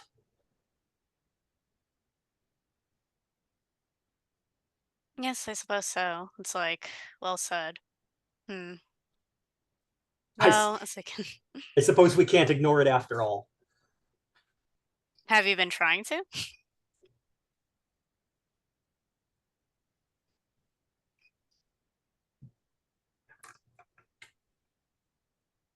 I think she laughs at that. I would be delusional to think I could. What about you? I don't think it's for. It's like, I think in my case, it's not so much a desire to ignore it, but more so. How do I put this? The insistence of everything else around me to distract me from such.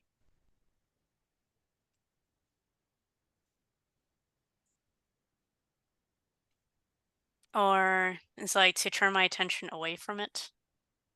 I'm still. It's like, I think I'm still trying to. How do I put it? It's like, I think. It's like there is. It's like. It's like Adele's gaze sort of like travels a bit. It's like not towards anything particular, but in thought. It's like before, it's like proceed with, it's like before they suddenly sort of like change the subject of like, oh, it's like, right, I'm reminded you were curious for one reason or another about my, as like recent engagement, weren't you?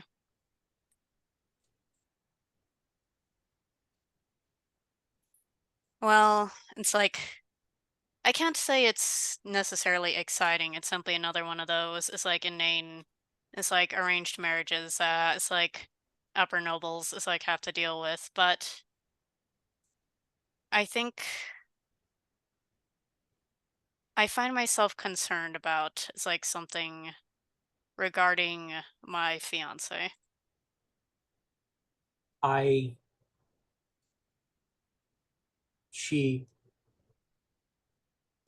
goes as if to say something, and then she thinks better of it and sort of nods.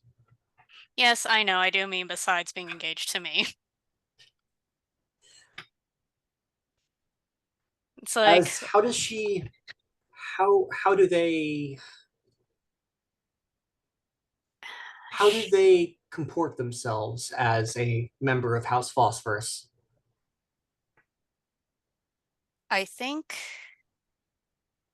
she seems. She gives me the impression of.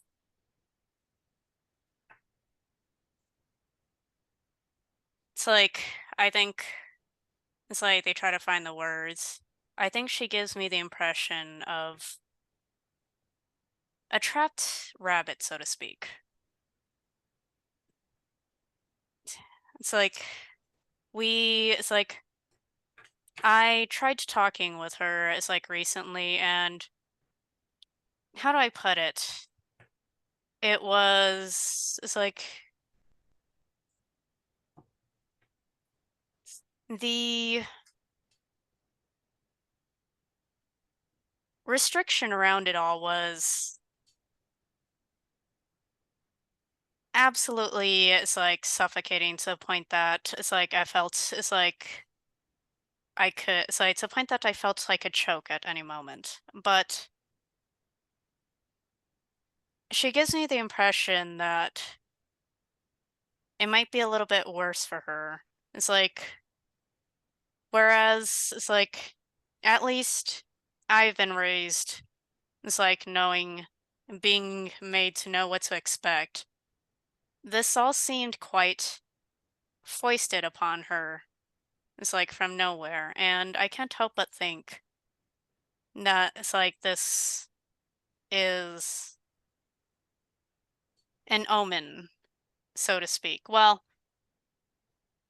in any other sense other than it's like, it's like suddenly being engaged to me. It's like might insinuate.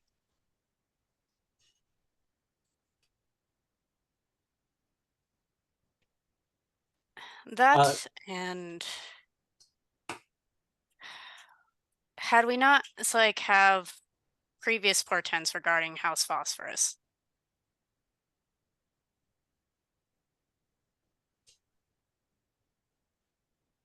Frida's mouth twists a bit, and she's somewhat sorry. She's somewhat with a sort of bitter irony, taps the piece that is being offered as a gambit, the rebel iconoclast, and says, it sure does suck to be this one. Did they get a say in it? Do it's like honestly, how many of us really is like get much of a say in what we want or what we need even? And I think Adele sort of like looks down, it's like at the piece. It's like at the same piece. It's like before it's like sort of it's like before they it's like turn away slightly. It's like and just I do have to say, I think I missed this. Well, not the it's like vague gesture towards like around them, but it's like before I continue, it's like, but this, you know. And Frida smiles at that. What I'd like to know, what's really twisting me here is who in your house is setting this trap for you.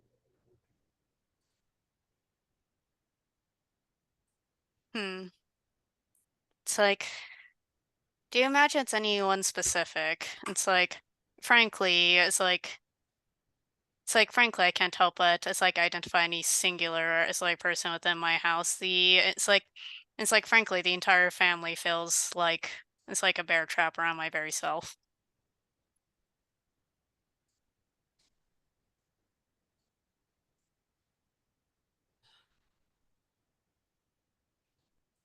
But you do it's like raise a point. It's like perhaps I should it's like look into it's like the possibility of somebody. It's like certainly it's like somebody benefits from this. Hmm. Well,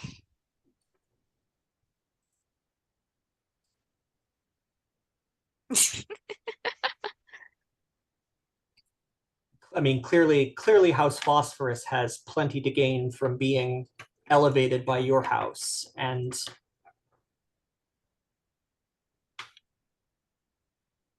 clearly your betrothed, your fiance, has their own relationship with what's happening to them. yes, I But will say not very. It's like there aren't very many houses that wouldn't benefit. It's like from being elevated, but hmm. It's like, and I think like their face sort of like grimaces for a moment as they suddenly remember something. It's like, and it's like they find themselves asking, it's like, I do want to, it's like, I did also want to ask now that I'm reminded. It's like, what do you make of Sarah's predicament?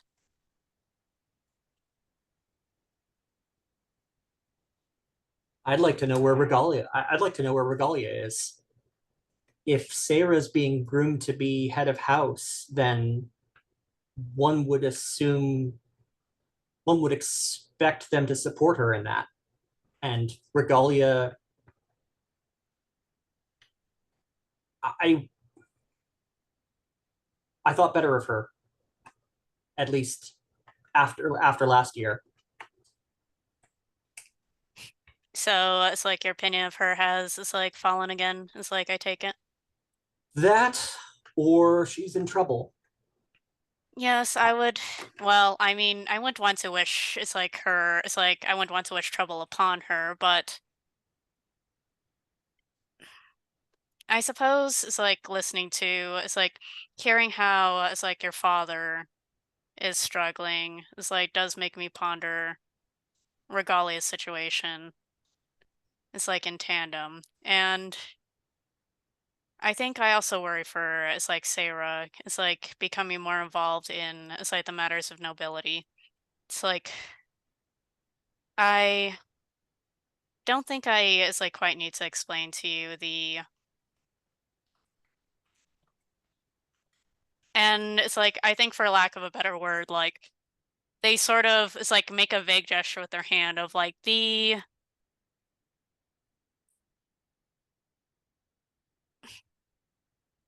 inanities of, it's like noble life.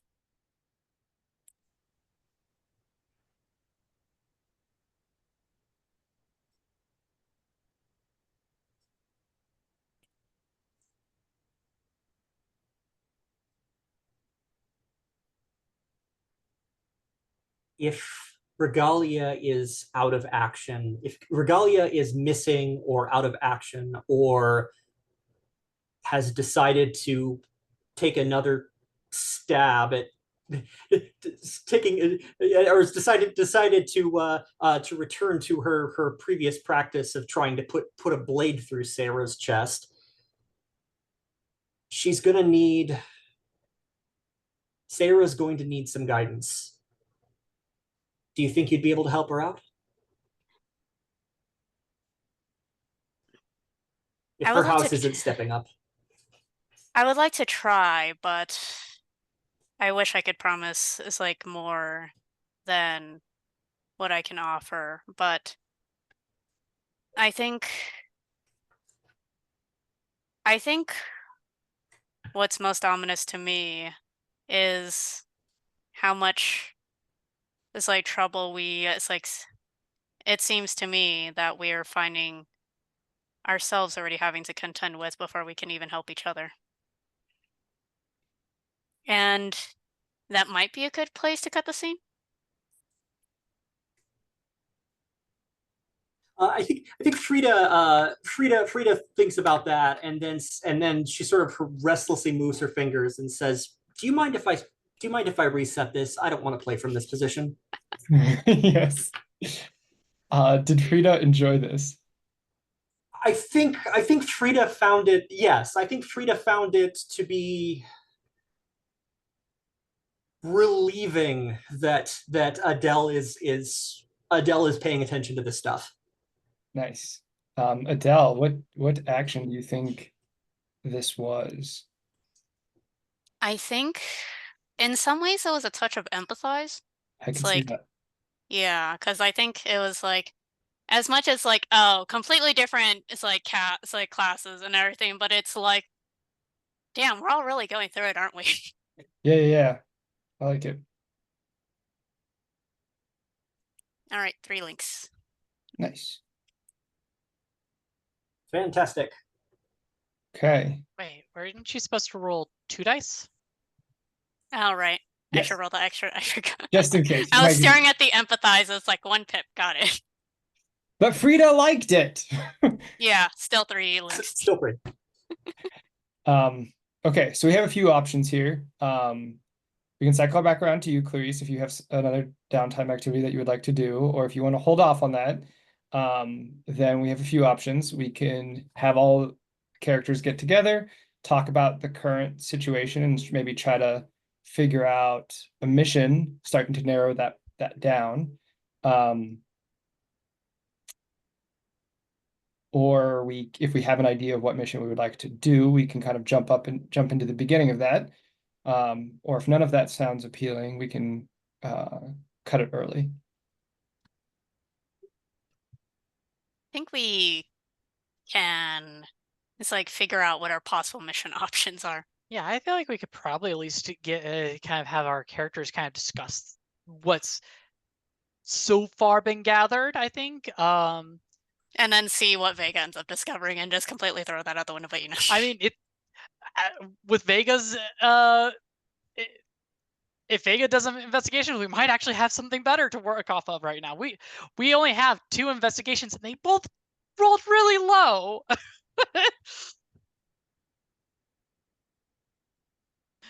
So, I mean, yeah, we're not doing too great on the on info. Okay, if everybody's amenable to that, what does it look like as our 3 magical girls come back together, and who else is invited to this meeting to discuss the situation as it currently stands?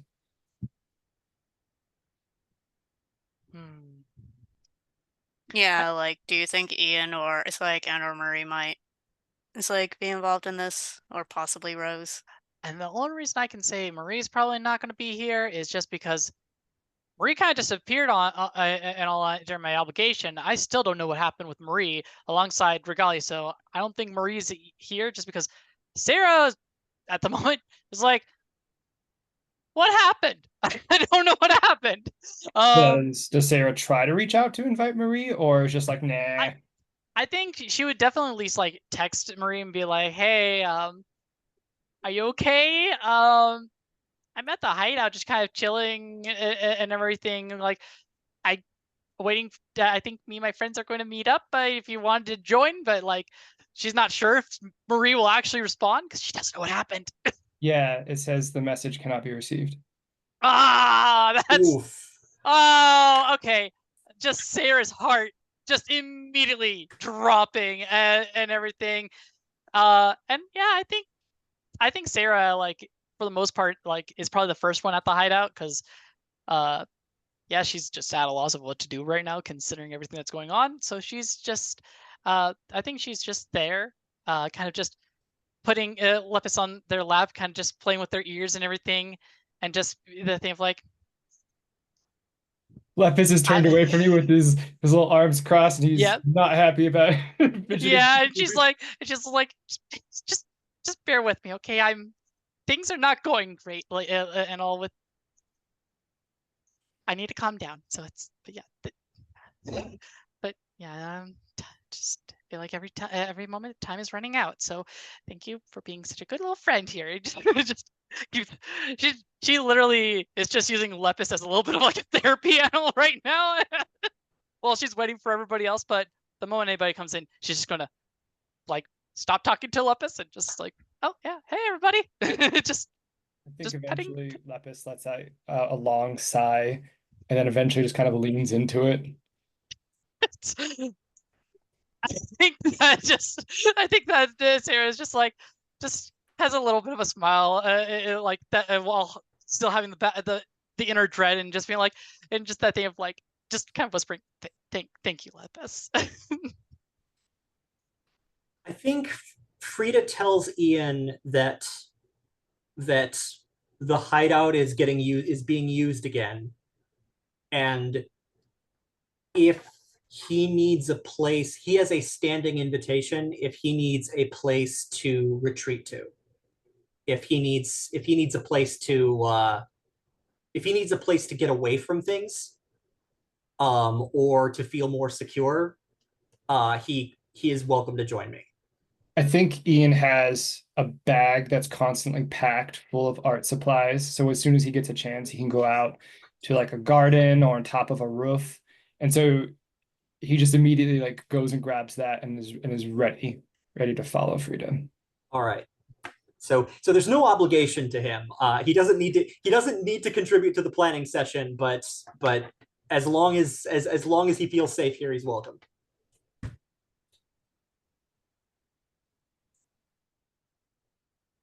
See, I think essentially it's like, I mean, Adele obviously doesn't have any outstanding invitations they really need to extend to anybody on their end.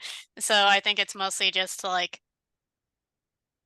Adele is not really the kind of person to do like the whole, oh, the conspiracy board with the red string and everything and all that. But it's like, but I think almost disconcertingly enough, like they it's like when they're found in the hideout, they are, it's like basically it's like they're it's like they are it's like sitting at a table and it's like analyzing, and you can it's like clearly see like it's like a prism, it's like on its surface, it's like in everything before there's like a brief flashback to like it's like the season finale where like as it's like as everybody else basically departed from the it's like drone station, it's like Adele basically lingered behind and had turned around. It's like to look at the prism that Oda previously tried to turn them with, essentially, and then cut back to it's like present where it's like it turns out that like Adele has basically so it's like had taken the prism back with them and has sort of like been it's like sort of analyzing it on and off throughout the year.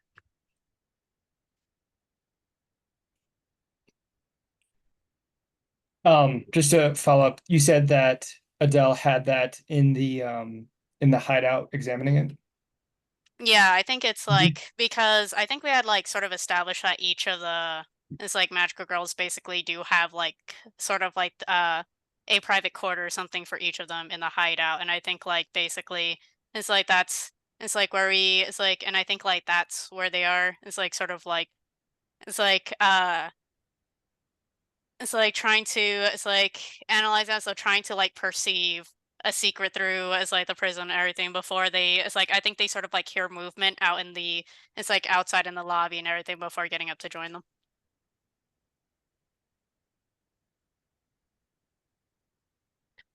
And yeah, I think whenever the other two kind of come in, like Sarah just kind of like just kind of like uses Lepus's like little pause and like, hey everybody, hey, like, welcome. Just kind of like she's clearly just like trying to kind of lighten the mood a little bit for even for herself at the moment, just being like, hey, Lepus is going to have to deal with Sarah this season.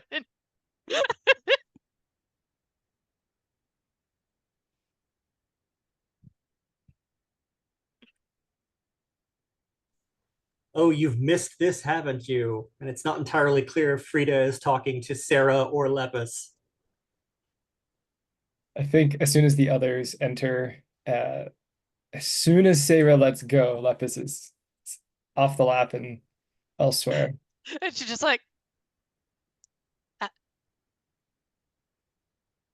talk to you later, Lepus. Like just that little like awkward like thing of like waving to Lepus like, and just kind of like commenting to Frida. I don't think he enjoyed the cheerleading. Have you just been bullying Lepus it's like this entire year? It's like while I was out.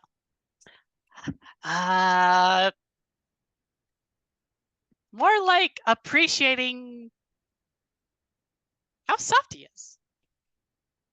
He's very fluffy.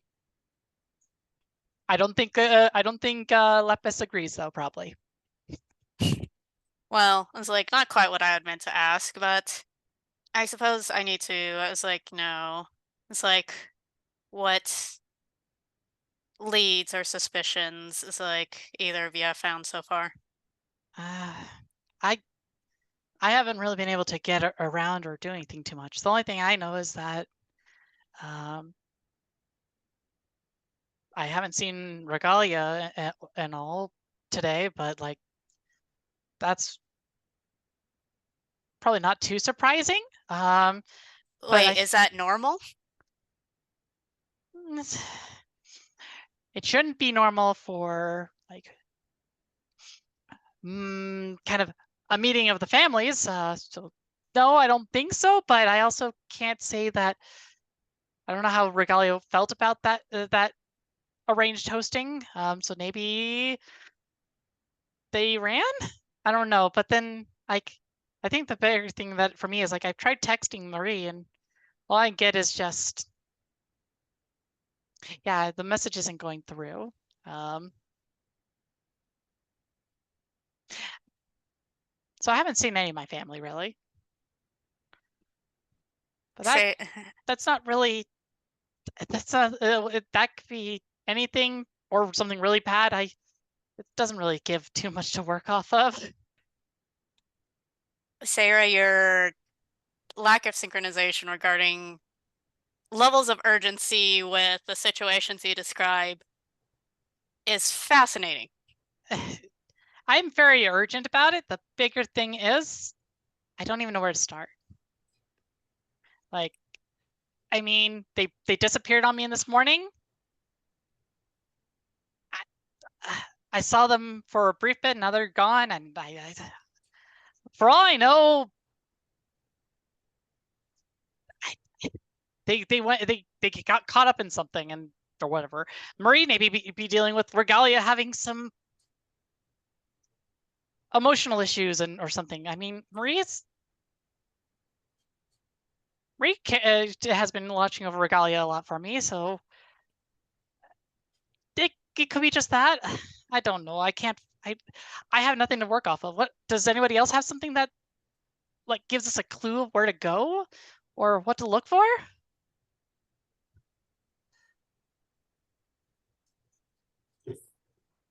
I can't trust that the abyss isn't playing its hand again. This is basically stripping our friends from us is basically our foe's bread and butter. Whether Regalia is still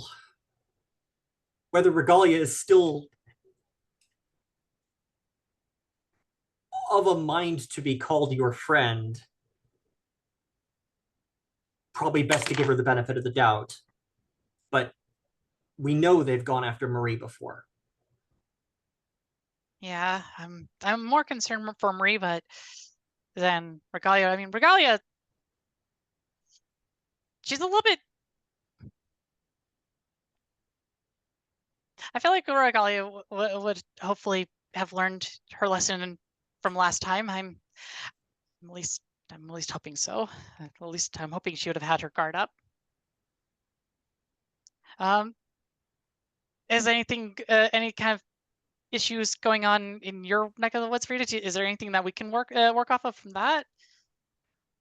Frida explains what's going on with Rebecca and Rebecca's brother and the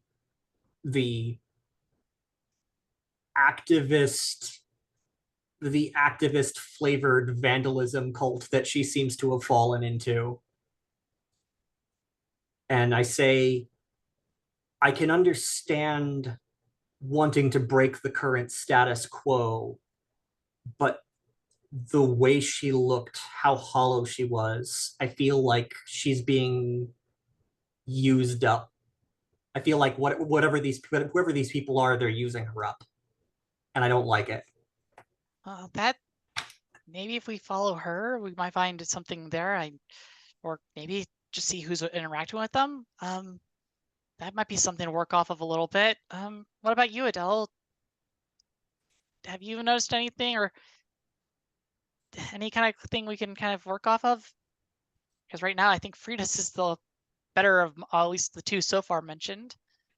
It's like, have I seen anything? Perhaps a little bit too much. It's like, depending on somebody's perspective. But of any leads to go on, maybe too many. Again, depending on the perspective of somebody. But it's like, as for any that we can, it's like follow without, how do I put this? Contention. More so anything that I can follow without too much contention, I am quite lacking. It's like, on the contrary. As a matter of fact, there isn't too much I can do out in the open that would, it's like, let me be, it's like, seen with either of you. It's like, to be quite frank. I think at all that, just kind of Sarah kind of leans back a little bit in against the couch and kind of like just resting her head upward and kind of like letting out a kind of bit of like a kind of a sigh of trying to just kind of calm themselves a little bit before kind of just being like, that makes sense. I mean, and then she kind of just like pushes herself back up a little bit and sitting up. Last time they used a lot of things with mirrors. I don't know. Maybe there's something we can do with mirrors, or to figure like how to get in touch with the abyss. Or, I mean, if Violet was here right now, which I don't know when she'll be here, but if she was here right now, maybe she could contact the Baroness. Maybe the Baroness has even something for us. Assuming the Baroness is okay. I haven't heard anything about how that is. That's certainly an angle we can, it's like, work from, although I can't help but also be curious about, it's like, Rebecca, as it's like Frida brought up. No, I think that is a very good thing to kind of look at. Clearly, you need a lower status vigilante alter ego, Adele, with plausible deniability to distance you from your own obligations. I'm actually really good with makeup, and I can sew up some things. We could. Now we just have to figure out a backstory for Adele. I think it's like Adele is just sort of like, it's like, I think Adele just sort of like brushes her, it's like, temple, it's like, for a moment in thought, and simply it's like sort of concludes with like, I think I'll have to decline. Frankly, I don't think I am, it's like, very well equipped to properly act the part.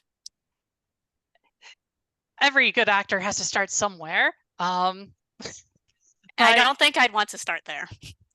That's fair. Well, but I think I appreciate the sentiment, I think. That's fair. But we'll just have to, I think we'll just have to figure out a overt way where we can kind of do everything we need without getting too into the public eye. It would help if we could use the hideout as at least a safer launching point to where we need to be with minimal exposure. If you need pointers on how to lie to people close to you, I have experience.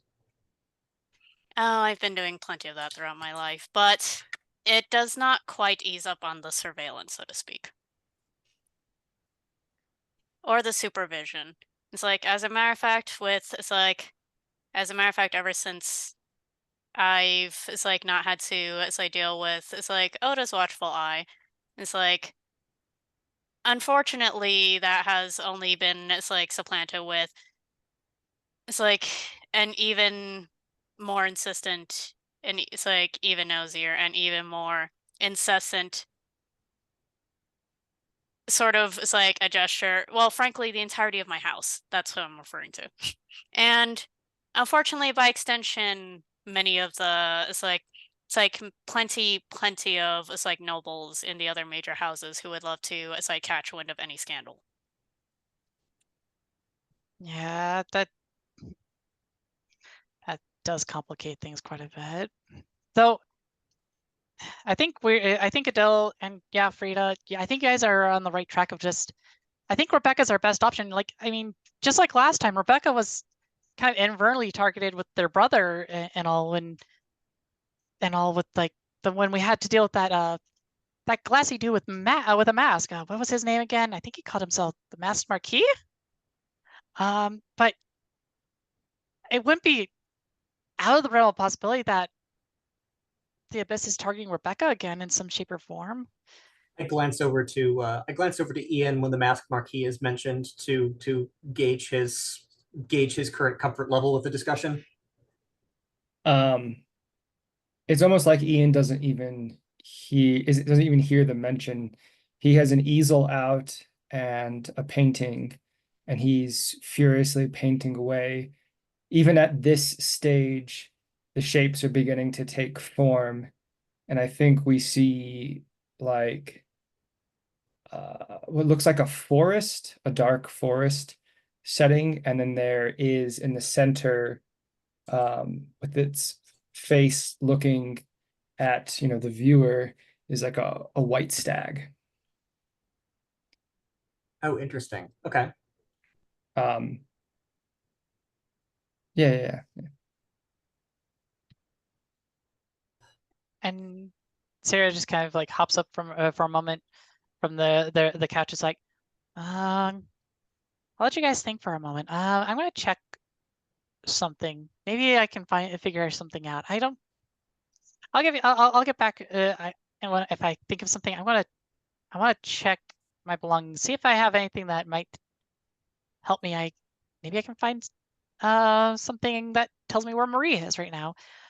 She kind of waltzes off into to her room, kind of thing, and kind of opens and kind of like closes it behind her for a moment and like just kind of just kind of starts shifting through her stuff because she's going to try and find a little diary that she's been kind of keeping with herself for each of the times she's gone through her timeline to see if that helps her in any shape or form. She's just like, okay, what happens usually around this time, or what kind of ideas? She's just like, okay, it's time to do some reading. Maybe that'll help me. So go ahead, sorry. Go for it. Sorry. What is that like when Sarah experiences other timelines? Do they come in dreams? Do they come in just like omens in the world? I think it kind of varies from dreams to kind of, yeah, there is the omens, and then there's also the fact of kind of like almost kind of like electric, kind of painful kind of flashbacks that kind of that she kind of can physically feel almost kind of going through her. What signs do we see that this book containing these fragments of different potentials is beginning, like the weight of that is beginning to tear at the book itself?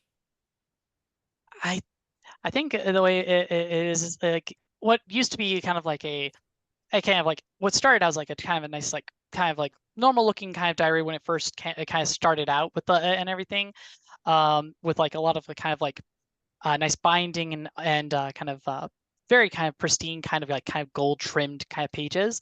Now we see kind of the binding kind of having its kind of starting to kind of show a bunch of where the gold pages have lost a bit of the flaking of kind of the gold trimming around them, and you can even see some of the pages kind of starting to kind of sag and kind of start to kind of break from the kind of glue that holds them to the binding a little bit, kind of starting to be like the thing of like, oh, gotta kind of hold that there, otherwise it's gonna fall out of place and everything like that. I think as Sarah opens it and begins to flip through the pages, there are moments where she turns the page and it almost, maybe it's just a trick of the light, looks like there is like almost imperceptible spider web connecting one page to another, and then it's not there. And it hurts me, like kind of getting frustrated a little bit. It's like, this is not, what does that mean? Where is what I need when I need it? She's just kind of like flipping about it, kind of getting a little frustrated at it a bit, like, and like kind of like messing with the like this like kind of the spider web a little bit, like, what does this mean? Oh yeah, as soon as Sarah goes to like touch it, it's not there. Is this your last downtime activity? Are you Oh no, this investigating? is I will say is like, it's kind of just like a little thing where it's like it fails her when right now. This is Okay. maybe for the future that Sure, she'll sure, be sure. using it, but it's like that thing of like right now it's gonna fail her because I feel like she's too much in disarray to actually make use of it proper. Gotcha. I think while Sarah is looking through her pack, Frida levels her gaze at Adele and says, I can't pretend to understand the pressure that your family is putting on you to conform, given the heights that your family operates in and the degree of expectations and responsibilities that they're laying on you. They're asking quite a lot of Adele, but this city needs to see Alhena. She has a role to play too. The city needs her, and we need her. What do we need to do to get her on side?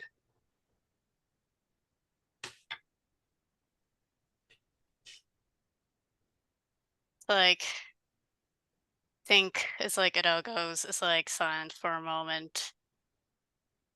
It's like at that.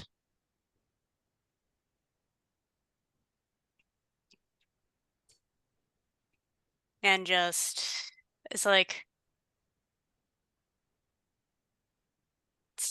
I think essentially, like, sort of, it's like, I think definitely the question is like catches him off guard for a moment. It's like,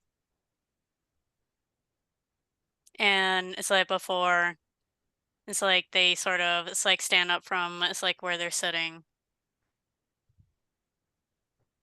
It's like, and just, it's like, I think it's like after a moment, it's like, sort of, it's like turns to Frida. It's like, and just, I mean, it's like, I suppose I'm flattered. It's like that you missed me so much, but,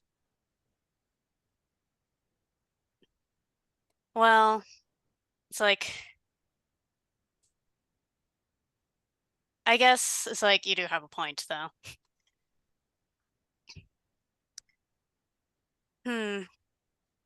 I didn't take you for one. It's like to go, it's like trying, it's like to go, it's like, how do I put it? It's like appealing, it's like to somebody, but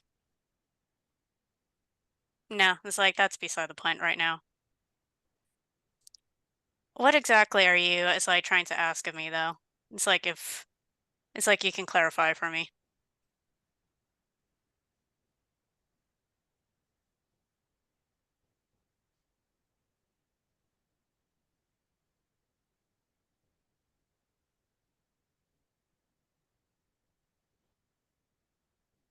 Your family has you pinned.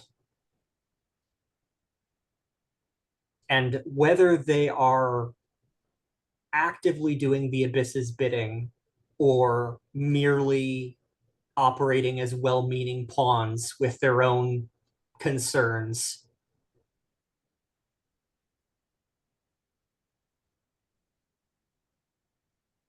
the fact remains that they've put you in a situation where Alhena can't help the city. How, I don't know how you fix that. I'm happy to kick some ideas around and offer my support. But you said it yourself. There's no end to the war. So how do we get you on the field? I don't think you need to, it's like, worry, it's like too much about that. It's like, certainly, it's like, Adelpha Castores can't, it's like, be seen, it's like with either of you, but it's like, that's, it's like, not to say anything of, it's like, Alhena, technically. Although, it's like, and I think it's like, sort of, it's like distracted, it's like, suddenly, sort of like turns over, it's like to, it's like the painting of, it's like the stag and everything, and just, I have been, it's like somewhat curious, what inspires your brother, is like there?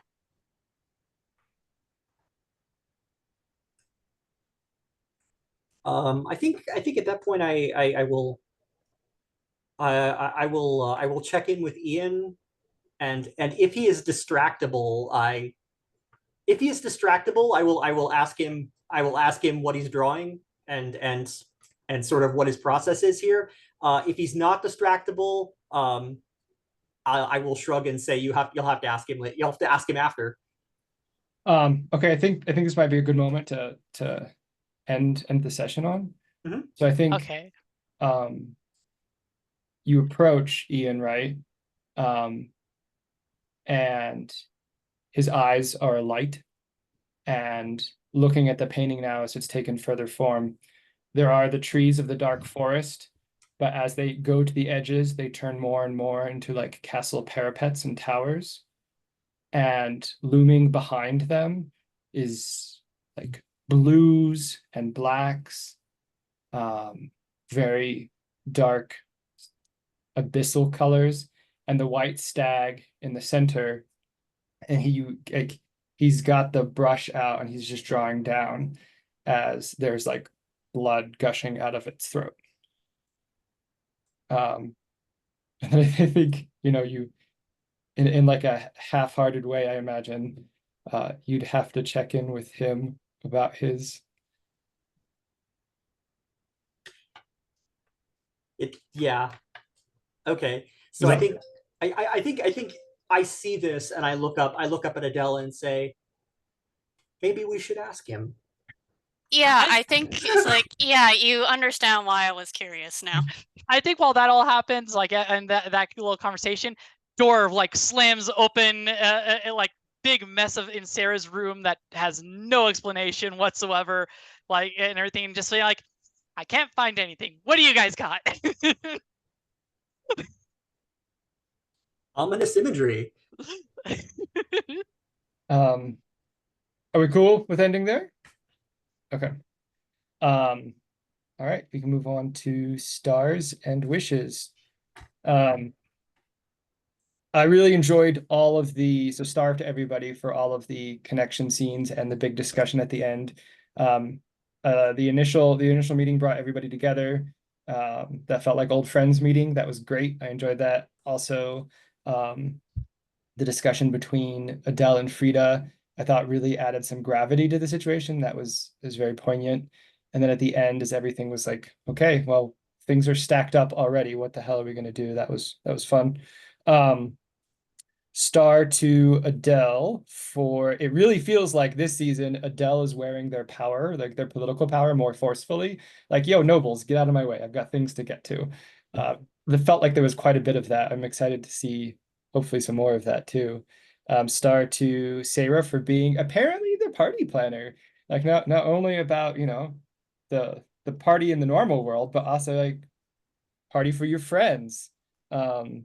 Being the person that brings people together and trying to apply that to running the household seemed very nice. Star to Frida for it definitely felt like Frida was burning the candle at both ends. You did a great job of really portraying that, Will. It was awesome. Wishes. I don't really have any specific wishes other than I feel like we've got a lot of seeds that have been planted and a lot of foreshadowing thrown out there. I'm excited to see what happens with all that.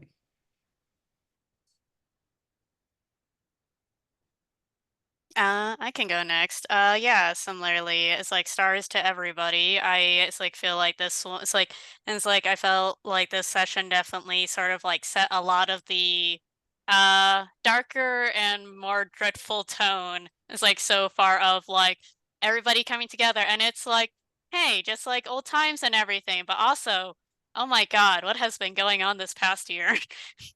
It's like, and all the, it's like along with it's like a lot of the it's like how do I put it? It's like quite a bit of insinuation going on of like it's like there was definitely that sense of like, oh, deeper insidious things going on that it's like the magical girls are currently struggling to grasp and everything. So especially as like stars too, as like Danny for it's like setting a lot of that and everything with it's like Belladonna and with Regalia and it's like Marie's sudden it's like disappearance and everything and the It's like getting to it's like see a peek of like the counterculture and everything with it's like Rebecca, it's like Anne, it's like her brother, and it's like yeah, it's like looking forward, it's like especially to seeing all that, and it's like let's see.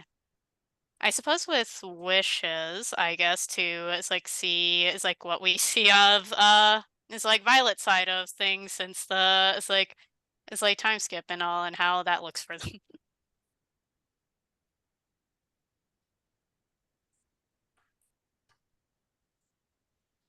I would say a star for Fumi for really leaning into Adele's family situation, and the trouble that she's dealing with the surveillance and the requirement that she conform. That's or a requirement that they conform. That's a that's a fun puzzle to work through, and I imagine it's going to cause us some grief in the future. Because there, I doubt that Adele and Alhena are going to be able to keep their presence a secret, working with the magical girls forever.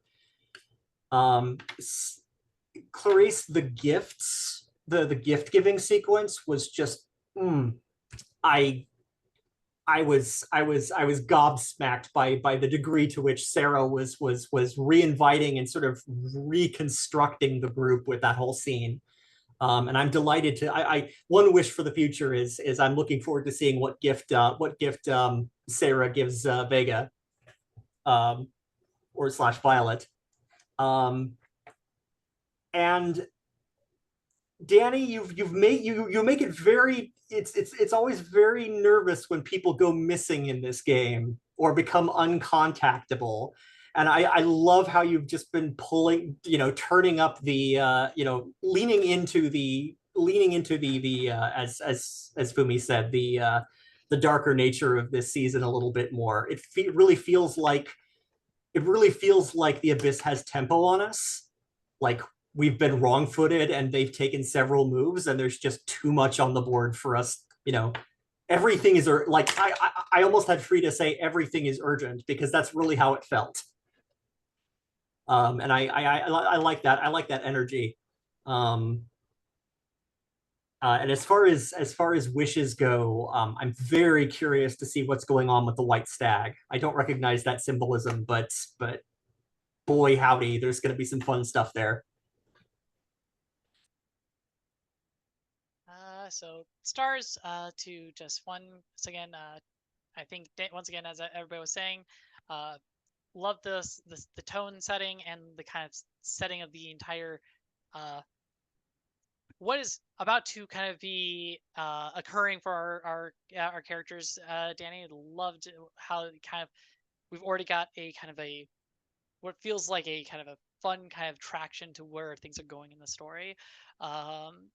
Stars to just Frida and everything with I absolutely enjoyed like Frida's kind of perspectives on things as with like when talking with pretty much everybody, and along with that how they kind of approached the dancer group as a whole, which I think and that like starting at that little unique group and everything, which I'm looking forward to seeing where that all plays out long term.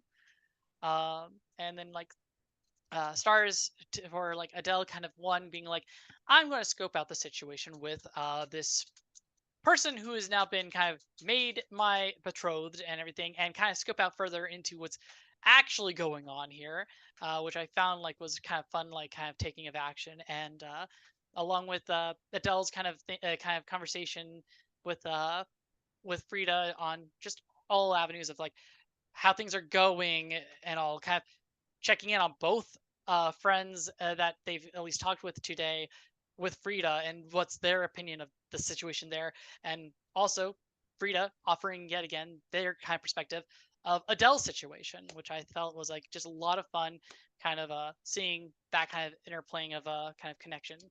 And as far as wishes, one, to see what has happened with Violet in all this. Two, I actually do have I do look forward to actually giving the gift that I already had planned for Violet. Um, And in general, my general wish is just to continue what is basically the big thing for Sarah, which is trying to be that kind of bring friends back together kind of force and everything, and trying their hardest to keep everybody going strong.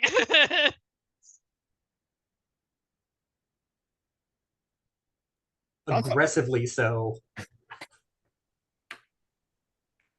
Cool. All right, so I'll stop the recording here. And we're back for EXP. Beautiful, beautiful. I love the cut. So I'll start off. You addressed a challenge with compassion and honesty. Actually, there was a lot of compassion and honesty that she kind of tackled with when kind of taking on what was her personal challenge of actually trying to bring people back together in the awkwardness of I've been gone for a long while and unable to like actually see people in person. That kind of thing of like bringing people back and trying to also honestly show how much they missed them with their gifts and everything. And then you expressed your beliefs, drives, roles, and background. Absolutely. That like her, first of all, her beliefs and her drives are always kind of geared towards everybody in this group, the group as a whole. And then kind of also playing into that kind of like her role now in the family as a whole. And then struggle with the issues with your from your promises and obligation.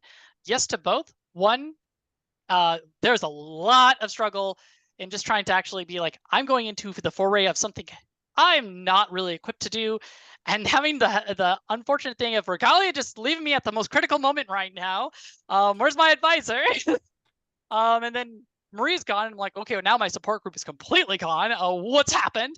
And then promises, actually, the kind of thing of the kind of the fiance situation and the status situation of Adele actually is counter to their promise and is actually causing them a little bit of kind of a struggle here, because it's the thing of like, oh, even more leaning into Adele's status in this kind of fitting into the system the way that Adele that she's not wanting Adele to kind of get kind of strong-armed into.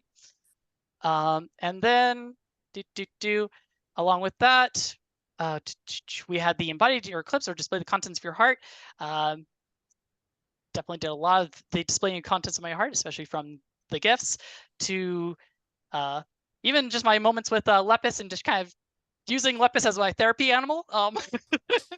Lepus is just having to deal with that, unfortunately. Hey, Lepus, let me talk about my issues. You can't tell anybody else anything because you can't talk, so this is okay. You have confidentiality. Do rabbits bite? I know they kick. Shh. Don't give Lepus ideas. And yeah, that's mine. Oh, I would hate to be kicked by a 3-footed rabbit. Okay, I can go. You addressed the challenge with individual action or aggression. I would say that my long-term. I would say that my character involved pushed themselves into a lot of personal goals. It's kind of ironic that I'm taking a long-term project that has nothing to do with any of the other characters, but it does also involve collaboration. But I think I'm going to take 1 point for that. Because she's got her own missions and she's pushing on them. You expressed your beliefs, drives, role, or background. I will take 1 for that. For the work with the dancers, maybe 2. Actually, 1 for the work with the dancers, and then another for the conversation with Adele, because I think we sort of revisited the Frida greatest hits there. You struggle with issues from your promises or obligations. That's 2 points. I feel like this entire session was the everybody gets munched by their obligation session. And then you embodied your eclipse or displayed the contents of your heart. I think between the conversation with Adele and the 0 die flailing with Rebecca, I'm going to take 1 for displaying the contents of my heart. So that is looks like 6 total. Okay, let's see. I guess it's my turn. Address the challenge with understanding or coordination. It's like, I think a mild bit of coordination, but definitely it's like a lot of trying to understand, especially with Belladonna's situation, and then furthermore with trying to empathize or it's like and understand and check in with the other magical girls, especially after an entire year of just disappearing off the public face. It's like and everything. So let's see. I think yeah, I'll take 2 for that. Address your beliefs, drives, role, or background. A lot of expressing it's like their role, and then quite a bit of touching upon their background. So I think I'll take 2 for that as well. Struggled with issues from your promises or obligation. Boy, did they! It's like a lot with their. It's like a lot with their obligation. It's like actually. It's like yeah, I think I'll take 1 for that, and then embodied your clips or display the contents of your heart. Very brief is like mild. It's like I think sort of is like displaying it's like the contents of their heart, especially is like in that conversation with Frida's say Frida, so I'll take 1 for that. Okay, we will move right along to series. Oh no, I moved it. All right, there it is. Series XP. I moved it to the side. Okay, there it is. Successfully carried out a mission from the series list. We did not get to. This is the downtime and obligation phase. Confront the world's oppression and comfort those who suffer. Not very effectively. I mean, in a way, you were at least trying to somewhat comfort Rebecca a little bit in a way. And I would say we're also comforting each other who are suffering. So in a way, it's like I would say 1 EXP because we're all here trying to do a little bit of comforting this session. Explore the nature of the darkness and redeem those who have fallen. I think there was a little bit of exploring, but not so much redemption. And express the essential nature, origin, or destiny of the group. I feel like Sarah was the MVP on that. I don't know. I feel like Frida also did a lot of like the essential. We Yes. need to help the people, especially as like my dancers who are suffering. I think like that might be actually too, considering the two of us kind of like as our characters kind of did a lot of that. Very cool. Okay. That's all the questions there. Does anybody have anything else that they wanted to talk about by abilities or anything, or anything else we may have forgotten? I'll toss out an extra bonus wish for more spooky gray masked retainers. Oh yeah. I'm sitting here like, future. yeah, I'm just sitting here like, yeah, okay, so the gray mask is going to be a theme here. Okay, what are they about? You know. Yeah, also enjoyed like the various it's like amounts of like symbolism in a sense, especially with like the calamity it's like chessboard that kept coming up. It's just like ominous. Just wait. I'm excited for that one when it comes out. How dare you promise a good time? All right, I'll stop the recording again.